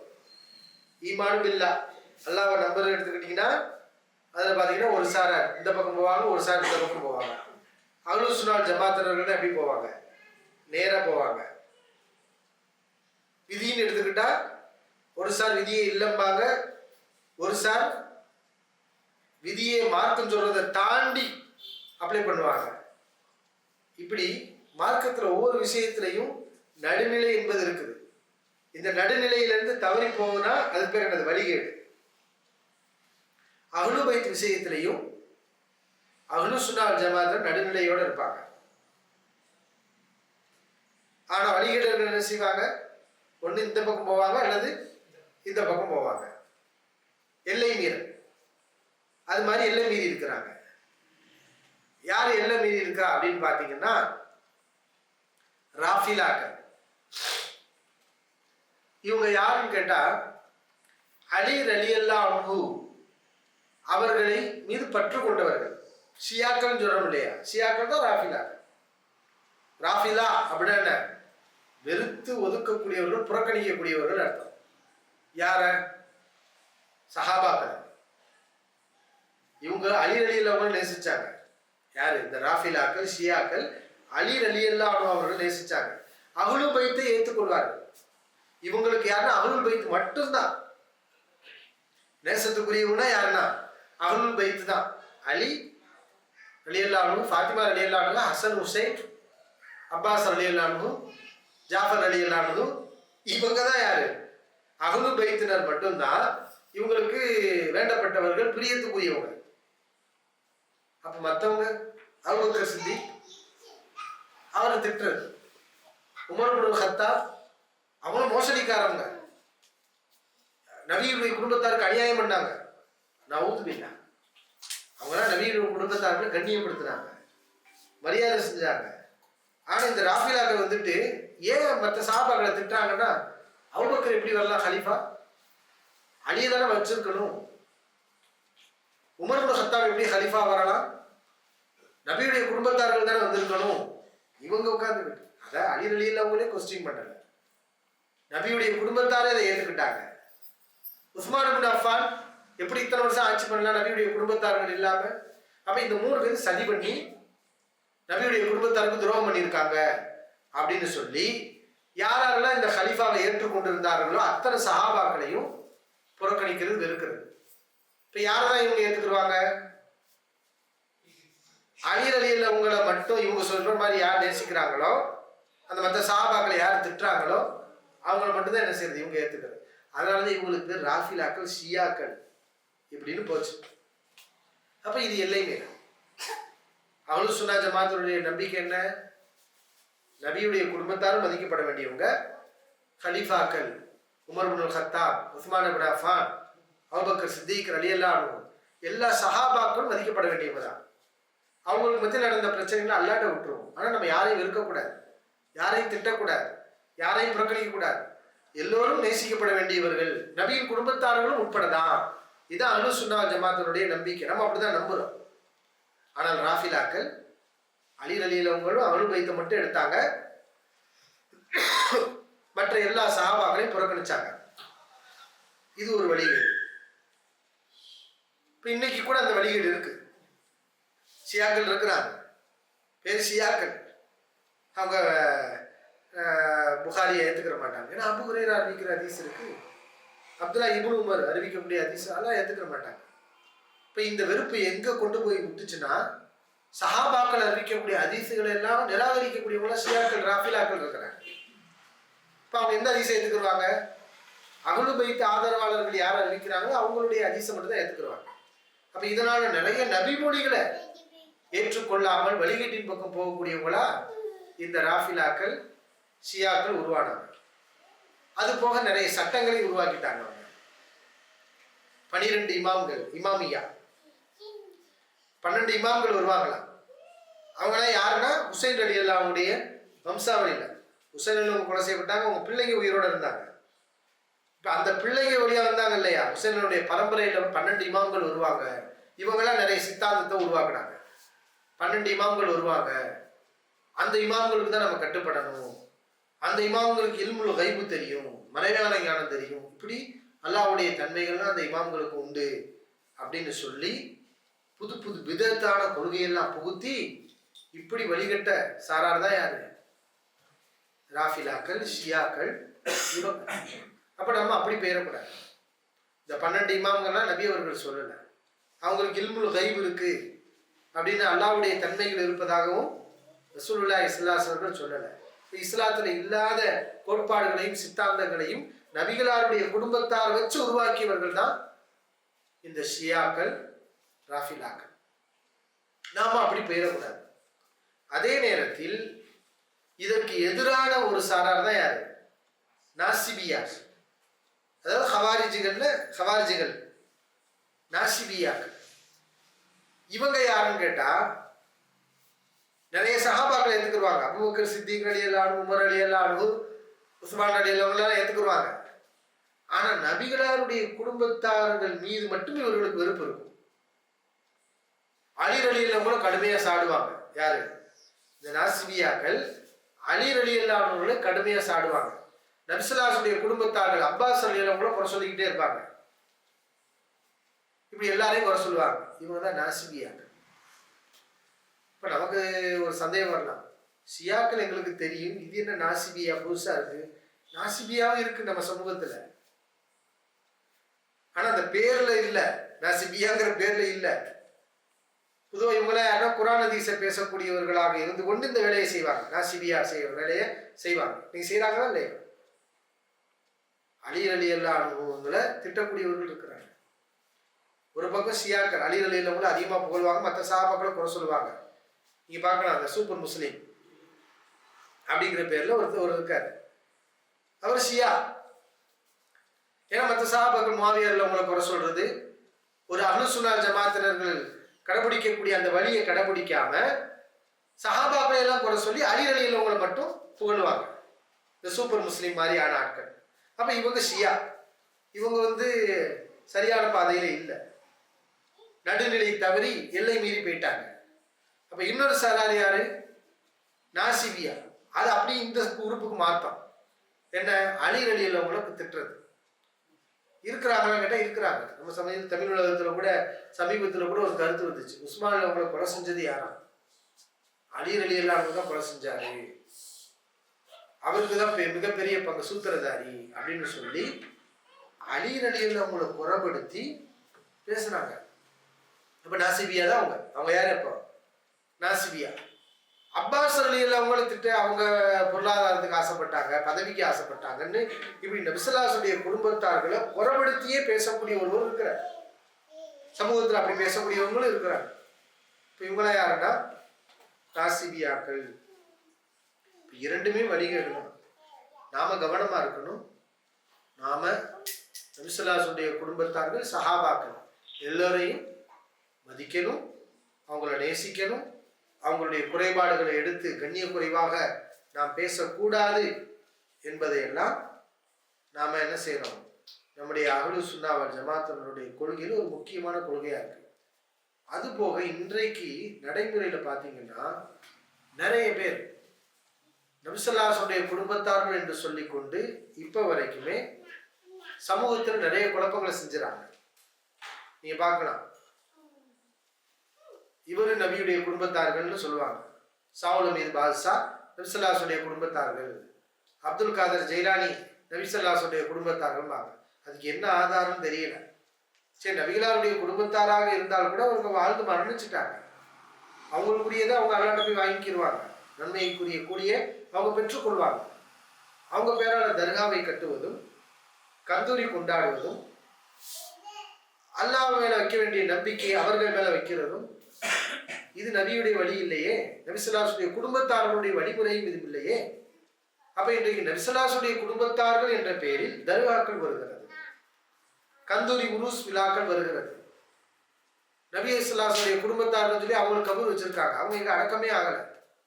பக்தாதுல மூத்தா போனவங்களுக்கு மதுரையில கபர் இருக்கு, ஒட்டல்புத்தூர்ல கபர் இருக்கு. என்ன அங்க வந்து அடக்கம் பண்ணாங்கன்னா கபர் எப்ப வந்துச்சு? அடக்கம் பண்ணாதான் இப்ப கபர் வரணும். அடக்கம் வரல, இங்க காலடி வைக்கவே இல்லை. ஆனா அவங்களுக்கு எல்லாம் என்னது, கபரை கட்டி வச்சிருக்காங்க. அப்ப இந்த தர்காக்கள் இதெல்லாம் எப்படி வருதுன்னு கேட்டா இந்த சாயல்ல வருது. நபி ஸல்லல்லாஹு அலைஹி வஸல்லம் குடும்பத்தாருங்கிற பேர்ல நிறைய தர்காக்கள் வந்திருக்கு. குடும்பம் இல்லைங்கிற வேறு ரீதியும் வந்திருக்கு. அது போக என்னன்னா தரீக்காக்கள். இந்த தரீக்காவுடைய பேஸ் என்னன்னா அஹ்லுல் பைத், நாங்க நபி ஸல்லல்லாஹு அலைஹி வஸல்லம் குடும்பம், நாங்க நபி ஸல்லல்லாஹு அலைஹி வஸல்லம் குடும்பம். நபி ஸல்லல்லாஹு அலைஹி வஸல்லம் குடும்பம் சொல்லியே நிறைய பேர் சுத்துறாங்க. நீங்க இலங்கையில பாத்தீங்கன்னா ஒரு குரூப் இருக்கு, நாங்க நபி ஸல்லல்லாஹு அலைஹி வஸல்லம் குடும்பத்தார்கள் தங்களை சொல்லிக்கிடுவாங்க. கேரளாவில் பாத்தீங்கன்னா ஒரு குரூப் இருக்கு, சாஹிப்னு சொல்லுவாங்க. தமிழ்நாட்டிலேயே அங்கங்க வந்து வருவாங்க. அவங்க சாஹிப்னா நாங்க நபி ஸல்லல்லாஹு அலைஹி வஸல்லம் பரம்பரை அப்படின்னு சொல்லுவாங்க. அப்ப காதுரியா, சாதுலியா, இப்படி எத்தனையோ தரீக்காக்கள் இருக்கு. இது எல்லாருடைய அடிப்படை என்னன்னா நாங்க நபி ஸல்லல்லாஹு அலைஹி வஸல்லம் குடும்பத்தார்கள் அப்படின்னு சொல்லிக்கிட்டு எல்லா அநியாயத்தையும் பண்றாங்க. எல்லா அநியாயம் என்ன, நபி ஸல்லல்லாஹு அலைஹி வஸல்லம் குடும்பத்தார்களா இருந்தா அநியாயம் பண்ணக்கூடாது. மற்றவங்களை விட இன்னும் என்ன செய்யணும், அவங்க பேணுதலாக இருக்கணும். அப்படிதானே அல்லாஹ் சொன்னான். இன்னும் கூடுதல் கட்டுப்பாடு அவர்களுக்கு சொல்லப்பட்டிருக்கு. தர்ம பொருட்களை வாங்கக்கூடாது, சதக்காவை வாங்கக்கூடாது, கூடுதல் ஒழுக்கத்தோட இருக்கணும், இறையச்சத்தோடு இருக்கணும், அப்படி சொல்லப்பட்டிருக்கு. ஆனா இன்றைக்கு நபி ஸல்லல்லாஹு அலைஹி வஸல்லம் சட்டங்களையும் அல்லாஹ்வுடைய சட்டங்களையும் கேலி கூத்தாகி அதை மீறக்கூடியவர்களாக நாங்க நபிகளாருடைய குடும்பத்தார்கள் என்று சொல்லக்கூடியவர்கள் இருக்கிறார். ஷேஹா என்ன, அவர் அந்நிய பெண்ணிடத்துல கை கொடுப்பார். என் முரீது வருது. இப்ப பெண்களிடத்துல கை கொடுக்கலாமா? நபி ஸல்லல்லாஹு அலைஹி வஸல்லம் கை கொடுத்தாங்களா? கொடுக்கலையில. அல்லாஹ்வுடைய தூதர் சஹாபாக்கள்கிட்ட வையத்தை எடுக்கிறாங்க, ஆண்கள்கிட்ட கை கொடுக்குறாங்க, பெண்கள்கிட்ட கையை கொடுக்கலையே அவங்க. அப்ப இன்னைக்கு என்னது, அதை மீறுறாங்க, காலில் விழுகிறாங்க.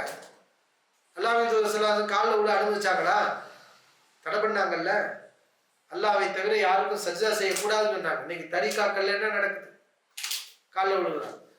இது மாதிரி நபியின் குடும்பத்தார்கள் என்று சொல்லி தங்களை எங்கேயும் கொண்டு போய் வச்சிருக்கிறாங்க, அல்லாஹ்வுடைய இடத்துல வச்சிருக்கிறாங்க. மறைவான ஞானம் இருக்கும், ஷேகுக்கு மறைவான ஞானம் இருக்கும்னு மக்களை நம்ப வச்சிருக்கிறாங்க. கை அவங்க சந்தனத்துல அடிச்சு கண்ணாடியில சவத்துல அங்கங்க ஒரு கை இருக்கும் அச்சு. என்னன்னு கேட்டா இது நபியின் குடும்பத்தார்கள் பரக்கத்து அப்படின்னு சொல்லி இப்படி எல்லாம் இவர்கள் செய்யக்கூடிய தவறுகள் ஒன்றில் இரண்டல்ல, நிறைய இருக்கு. இது எல்லாம் அனுபைத்தினர்களுக்கு தகுதியான செயல்பாடுகளான்னு கேட்டா கிடையாது. இன்றைக்கு இது ஒரு வியாபாரமா போயிடுச்சு. தரீக்கா அப்படின்னு சொல்லி பார்த்தீங்கன்னா வசூல் வேட்டை தான் என்ன செய்யுது, நடக்குது. ஆனா அல்லாஹ்வின் தூதர் ஸல்லல்லாஹு அலைஹி வஸல்லம் அவர்கள் பொருளாதார விஷயத்தில் நபியின் குடும்பத்தார்களுக்கு கடுமையான தண்டனைகளை போட்டாங்க. ஃபாத்திமா ரலியல்லாஹு அன்ஹா கூட கையெல்லாம் மாவு அரைச்சு கை காய்ச்சி போச்சு, எனக்கு ஒரு அடிமையை கொடுங்க அப்படின்னு கேட்டாங்க. அல்லாஹ்வின் தூதர் நினைச்சிருந்தா ஒரு அடிமையை தூக்கி கொடுத்துருக்கலாம்ல. என்ன சொன்னாங்க? பாத்திமாவே, இதை விட சிறந்தது உனக்கு, நீ அடிமையை கேட்கிற, அதை விட சிறந்த உனக்கு சொல்லவா? நீ தூங்க போகும்போது 33 தடவை சுப்ஹான் அல்லாஹ், 33 தடவை அல்ஹம்துலில்லாஹ், 33 தடவை அல்லாஹ் அக்பர் சொல்லி தஸ்பீஹ் செஞ்சுட்டு படு. உனக்கு ஏற்பட்ட இந்த கலைப்பெல்லாம் சரியா போயிடும். இதைத்தான் சொல்லி கொடுத்தாங்களே தவிர ஒரு அடிமையை கூட என்ன செய்யல அல்லாஹ்வின் தூதர் ஸல்லல்லாஹு அலைஹி வஸல்லம் பாத்திமா ரலியல்லாஹு அன்ஹாவுக்கு கொடுக்கல. லா நூரசு, நபிமார்களாக எங்களுக்கு யாரும் வாரிசாக முடியாது. மா தரக்னாஹு சதகா, நாங்கள் விட்டு சென்ற சொத்துக்கள் எல்லாம் சதக்கான்னு சொல்லிட்டாங்க. இப்ப நபிகளாருடைய சொத்துக்கு நபிகளாருக்கு பிறகு யாரும் வாரிசு உரிமைக்கு வர முடியாது. இப்போ ஃபாத்திமா ரலியல்லாஹு அதை தெரியல. அபூபக்கர் சித்திக் ரலியல்லாஹு போய் கேட்டாங்க, உலகத்துல எல்லாரும் தந்தையுடைய சொத்துக்கு வாரிசாகிறாங்க, என்னுடைய தந்தையுடைய சொத்து இருக்கிறதே அதை எனக்கு கொடுங்கன்னு கேட்டாங்க. அபூபக்கர் சித்திக் ரலியல்லாஹு அந்த சந்தர்ப்பத்தை சொன்னாங்க, தரமாட்டோம். ஏன்னா உங்க மேல உள்ள வெறுப்புல கிடையாது. உண்மையிலே பார்த்தா என் குடும்பத்தை விட நான் உங்களை நேசிக்கிறேன். ஆனா அல்லாஹ்வின் தூதர் ஸல்லல்லாஹு அலைஹி வஸல்லம் எங்களுக்கு யாரும் வாரிசு கிடையாதுன்னு சொல்லியிருக்காங்க, அதனால தரமாட்டோம்னு சொன்னாங்க. இதனாலதான் அபூபக்கர் சித்திக் ரலியல்லாஹு அன்ஹு திட்டுறாங்க. ஆனா உமர் இப்னு கத்தாப் ரலியல்லாஹு அன்ஹு, கலீஃபா அபூபக்கர் சித்திக் ரலியல்லாஹு அன்ஹு நபியின் மனைவிமார்களுக்கும் குடும்பத்தாருக்கும் கொடுக்க வேண்டிய அந்த உணவுப் பொருட்களை கொடுத்துக்கிட்டு தான் இருந்தாங்க. செலவினங்களுக்குரியதெல்லாம் கொடுத்துருந்தாங்க. அப்படியே அவங்கள கண்டுக்கிறாம தெருவில் விட பாதுகாத்துட்டு தான் இருந்தாங்க. அதையும் செஞ்சாங்க. அப்ப இந்த அளவுக்கு கூடுதல் கட்டுப்பாடு சொல்லப்பட்டு இருக்கும்போது இன்றைக்கு நபியின் குடும்பத்தார்கள் பேரில் இவங்க செய்யக்கூடிய அட்டூழியங்கள் ஏராளமாக இருக்கின்றது. அப்ப இது எல்லாம் தவறு. இன்னொன்னு என்னன்னா, நிறைய ஏமாத்துகள் நடக்குது. ரசூலுல்லாஹி ஸல்லல்லாஹு அலைஹி வஸல்லம் வன்மையா கண்டிச்சிருக்காங்க. என்னன்னா, ஒரு மனிதன் தன்னுடைய வம்சாவளி இல்லாத ஒருவரோடு தன்னுடைய வம்சாவளி இருப்பதாக வாதிடுவானே ஆனால் இல்லா கஃபர பில்லா, அவன் அல்லாஹ்வை நிராகரித்து விடுகின்றான். அது குஃப்ர்னு சொன்னாங்க. ஒரு மனிதன் தன்னுடைய தகப்பனை தான் தகப்பன் சொல்லணும், தன்னுடைய வம்சாவளியை தான் வம்சாவளின்னு சொல்லணும். வம்சாவளியை மாத்திரான். தன்னுடைய தகப்பன் அல்லாத ஒருவரை தன்னுடைய வாரிசு, அவர் வழியாக நான் வருகிறேன் என்று சொல்கிறான் என்றால் அவன் அல்லாஹ்வை நிராகரித்து விடுகின்றான். அவன் நரகத்திலே தன்னுடைய இருப்பிடத்தை அமைத்துக் கொள்ளட்டும். அல்லாஹ்வின் தூதர் ஸல்லல்லாஹு அலைஹி அவர்கள் இதை ஒரு பெருங்குற்றமாக அறிவிச்சிருக்கிறாங்க. அதே மாதிரி இன்னமின் ஆதமில் ஃபிரா ஐயத்தஅய்ய ரஜுலு இலா கைரி அபிஹி, அவதூறுகளிலே மிகப்பெரிய அவதூறு இட்டுக்கட்டு என்ன தெரியுமா? ஒரு மனிதன் தன்னுடைய தந்தை அல்லாதவரை தந்தை என்று கூறுவது, தன்னுடைய வம்சாவளி இல்லாத ஒன்றை வம்சாவளி என்று சொல்வது மிகப்பெரிய அவதூறு என்று அல்லாஹ்வின் தூதர் ஸல்லல்லாஹு அலைஹி வஸல்லம் அவர்கள் கூறியிருக்கின்றார்கள். இன்றைக்கு இது நபி அவர்கள் சாதாரணமா அடுத்தவங்க விஷயத்துல செய்யக்கூடாது. அப்ப நபி ஸல்லல்லாஹு அலைஹி வஸல்லம் பரம்பரையை போய் நபி ஸல்லல்லாஹு அலைஹி வஸல்லம் பரம்பரையில் இல்லாதவர்கள் எல்லாம் நான் நபிகளாருடைய பரம்பரை, நான் சாஹிப்னு சொல்லி பல்வேறு பெயர்கள்ல இப்படி பொய்யா என்ன செய்யறாங்க. இது ஒரு வருமானம்ங்கிறதுனால மக்கள்கிட்ட இருந்து செல்வத்தை பிடுங்கிறதுக்குரிய வழியாக இதை ஆக்கி வச்சிருக்கிறாங்க. இப்ப நாம கவனமா இருக்கணும். நாம இதை கண்டே நமக்கு என்ன, நபியின் குடும்பத்தார்கள் என்பது நமக்கு உறுதியாக தெரிந்தால் அவர்களை நேசிப்போம், அவர்கிட்ட நல்ல விதமாக நம்ம நடந்துக்கிறோம், அவ்வளவுதான். அதுக்காக நம்ம குரானை அதிசயம் விட்டுட்டு அவங்க மார்க்கத்துக்கு மாற்றமா சொல்லக்கூடியதெல்லாம் கேட்கணும். இதான் நபிகளாரை நேசிக்கிறதுலாம் கிடையாது. நபிகளாரை நேசிக்கிறதுனா அவங்க சொன்ன வழிமுறைப்படி நடக்குது, அதான் நபிகளாரை நேசிக்கிறது. நபிகளார் என்ன சொன்னாங்க? இவர்கள் என் நேசர்கள் இல்லைன்ட்டாங்க. ஏன்? அவங்க நான் சொன்னபடி நடக்க மாட்டேங்கிறாங்க. அப்புறம் என் குடும்பமா இருந்து என்ன, என் ரத்த பந்தம் வரும்னு சொல்றதுல உங்களுக்கு என்ன பெருமை இருக்கு? நீங்க என்னுடைய நேசத்துக்குரியவர்கள். என்னுடைய நேசத்துக்குரியவர்கள் யார்? என்னை பின்பற்றக்கூடியவர்களும் அல்லாஹ்வும் மூமின்களும் தான். யார் என்ன நம்புறாங்களோ, என்னுடைய வழியில நடக்கிறாங்களோ அவங்க தான் என்று அல்லாஹ்வின் தூதர் ஸல்லல்லாஹு அலைஹி வஸல்லம் சொல்லியிருக்கிறாங்க. ஆக இந்த ஒழுங்குமுறைகளை நம்ம அறிந்து கொண்டு நபித்தோழர்கள் சஹாபாக்கள் எப்படி அஹ்லுல் பைத்தினர்களை நேசிச்சாங்களோ அது மாதிரியான ஒரு நடுநிலையான பார்வையில் அவர்கள் விஷயத்தில் நாம் நடந்து கொள்வோம். நபியின் குடும்பத்தார்கள் என்று சொல்லிக்கொண்டு ஏமாற்றக்கூடியவர்கள், மக்களுடைய செல்வத்தை பறிக்கக்கூடியவர்கள், குர்ஆன் ஹதீஸுக்கு மாற்றமான வழிகளை சொல்லி அல்லாஹ்வின் மீது உள்ள நம்பிக்கையை இழக்க செய்யக்கூடிய ஷிர்கின் பக்கம், பிதஅத்தின் பக்கம் அழைக்கக்கூடியவர்கள் யாராக இருந்தால், அவங்க நபி ஸல்லல்லாஹு அலைஹி வஸல்லம் பரம்பரையில் வந்திருந்தா கூட நாம அவங்க பேச்சை கேட்கக்கூடாது. நாம குர்ஆன் ஹதீஸ் என்ன சொல்கிறது, அஹ்லுஸ் சுன்னah வல் ஜமாஅத்தினர்கள் சஹாபாக்கள் காலத்திலிருந்து அந்த தாபீன்கள், அதற்கு பிறகு வந்த நல்லோர்கள் எப்படி ஒவ்வொரு விஷயத்திலையும் சரியான நம்பிக்கையோடு சரியான அறிவோடு அவங்க நடக்கிறாங்களோ அதே மாதிரிதான் நம்முடைய நம்பிக்கைகளையும் செயல்பாடுகளையும் நாம் அமைச்சுக்கிறோம். அல்லாஹ் சுப்ஹானஹு வ தஆலா அப்படிப்பட்ட நன்மக்களாக நம் அனைவரையும் ஆக்கி அருள் புரிவானாக.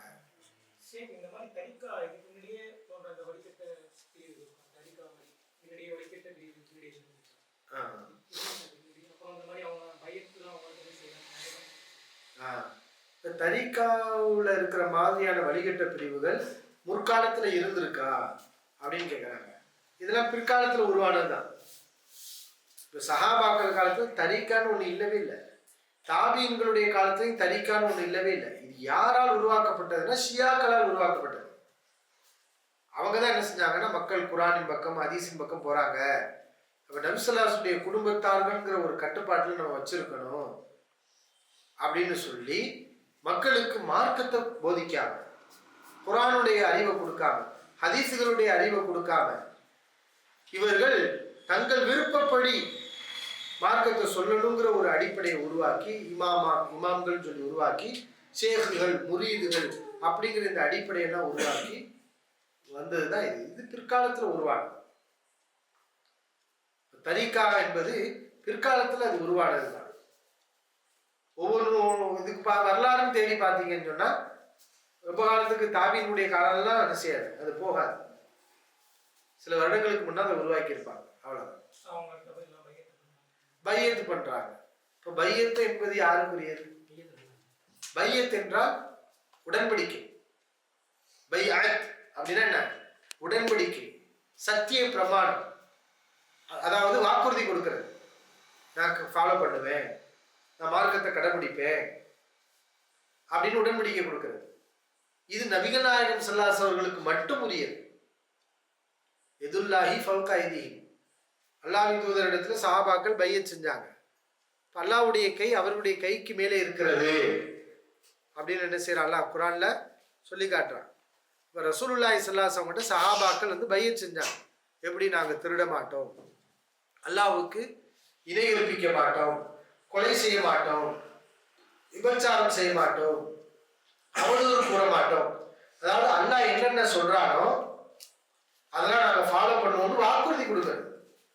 இந்த வாக்குறுதி ரசூலுல்லாஹி ஸல்லல்லாஹு அலைஹி வஸல்லம் தான் சஹாபாக்கள் கொடுத்தாங்க. மார்க்கத்தின் பெயரால் வாக்குறுதி, மார்க்கத்தை கடைபிடிப்பதாக வாக்குறுதி, உடன்படிக்கை.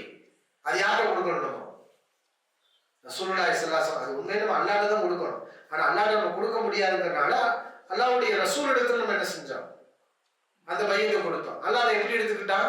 நீங்கள் ரசூல் இடத்துல கொடுக்கக்கூடிய பையத்து யார் இடத்துல கொடுக்கக்கூடிய பையத்து? அல்லாஹ் இடத்துல செய்யக்கூடிய உடன்படிக்கை. பையத் என்றால் உடன்படிக்கை. நீங்கள் நபி இடத்துல செய்யக்கூடிய உடன்படிக்கை, அல்லாஹ் இடத்துல செய்யக்கூடிய உடன்படிக்கை அல்லாஹ் எடுத்துக்கிட்டான். இப்ப ஹலீஃபாக்கள் தான் பையத் இல்லையா அப்படின்னு கேட்டா அது வேறு உடன்படிக்கை. உடன்படிக்கையில பல வகை இருக்கா இல்லையா? இப்ப ஹலீஃபாக்கள் அபூபக்கர் சித்திக் வந்தாங்க, சஹாபாக்கள் பையத் செஞ்சாங்க. உமர் இப்னு கத்தாப் ரலியல்லாஹு அன்ஹு வந்தாங்க, சஹாபாக்கள் பையத் செஞ்சாங்க. அதெல்லாம் என்ன பையத்? அல்லாஹ்வின் தூதர் ஸல்லல்லாஹு அலைஹி வஸல்லம் சஹாபாக்கள் செஞ்சாங்க, அந்த பையத்தா? அதல்ல. நாங்க இணை வைக்க மாட்டோம், திருட மாட்டோம், கொலை செய்ய மாட்டோம், விபச்சாரம் செய்ய மாட்டோம், அவதூறு கூற மாட்டோம், கொலை செய்ய மாட்டோம், இப்படி பையத் செஞ்சாங்களா அபூபக்கர் சித்திக் ரலியல்லாஹு அன்ஹு சஹாபாக்கள்? ஹலீஃபாக்கள்கிட்ட பையத் செஞ்சாங்கன்னா இல்ல. ஏன்னா இது நபிகளாருக்கு மட்டும் உரியது. அப்ப இந்த ஹலீஃபாக்கள்கிட்ட எப்படி பையத் செஞ்சாங்கன்னா, உங்களுக்கு நாங்க கட்டுப்பட்டு நடப்போம். ஒரு ஆட்சியாளருக்கு நம்ம என்ன செய்யணும்? குடிமக்கள் கட்டுப்பட்டு நடக்கணும்னு சொல்லுதா இல்லையா? அந்த பையத், நீங்க எங்களுக்கு ஹலீஃபா, உங்களுக்கு நாங்க விசுவாசமாக நாங்க கட்டுப்பட்டு நடப்போம், உங்களுக்கு செய்ய வேண்டிய கடமைகள் நாங்க கரெக்டா செய்வோம் அப்படிங்கிறது அந்த பையத். இப்ப இந்த ஷேக்குகள் யாரு? இவங்க ரசூலுல்லாவும் கிடையாது, இவங்க ஹலீஃபாவும் கிடையாது, ரசூல் ஸல்லல்லாஹு அலைஹி வஸல்லம் கிடையாது. நான் மார்க்க விஷயத்துல அவங்களோட பையத் செய்யறதுக்கு அவங்க நபி கிடையாது. சரி, கட்டுப்பட்டு நடப்போம் அப்படின்னு ஹலீஃபாக்கள் செஞ்ச மாதிரி செய்ய முடியுமா? இவங்க ஹலீஃபாவும் கிடையாது. அப்ப இவங்களோட பையத்தே கிடையாது, பையத் செய்ய வேண்டிய தேவையே இல்லை. ஆனா என்ன பண்றாங்க? தரிகால வாங்க முரீது வாங்க, முரீதுனா நாடக்கூடியவர், சேக நாடி வர்றாங்க. அப்ப சேகிடத்துல என்ன செய்யணும்? பையத் செய்யணும் அப்படின்னு சொல்லி நபிகிட்ட செய்ய வேண்டிய பையத்து, எல்லா பையத்து, எல்லா அதிகாரத்தையும் அவருக்கு கொடுக்கறத நம்ம பார்க்கணும். அப்ப இதெல்லாம் மார்க்கத்துக்கு விரோதமான செயல்பாடுகள்.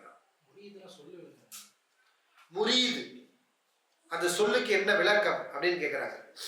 முரீது என்றால் அராத அப்படிங்கிற சொல்லிலிருந்து வந்தது.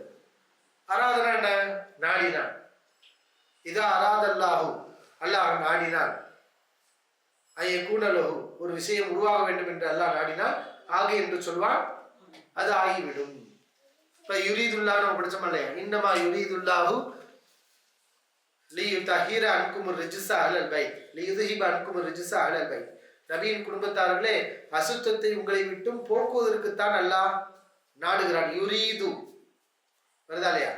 இப்ப அதுல இருந்து வந்து வார்த்தை முரீது. இப்ப முரீது என்றால் என்ன அர்த்தம்னா நாடக்கூடியவர். ஏன் நாடக்கூடியவர் வச்சிருக்கிறாங்க, என்ன அர்த்தம் அதுக்கு கொடுக்குறாங்கன்னு தெரியல. அந்த சேகவர் நாடி வரக்கூடியவர் போல, அல்லது மார்க்கத்தை முராதுனா நோக்கம். முராதுனா என்ன? நோக்கம். யா காதிர் முராது ஹாசி.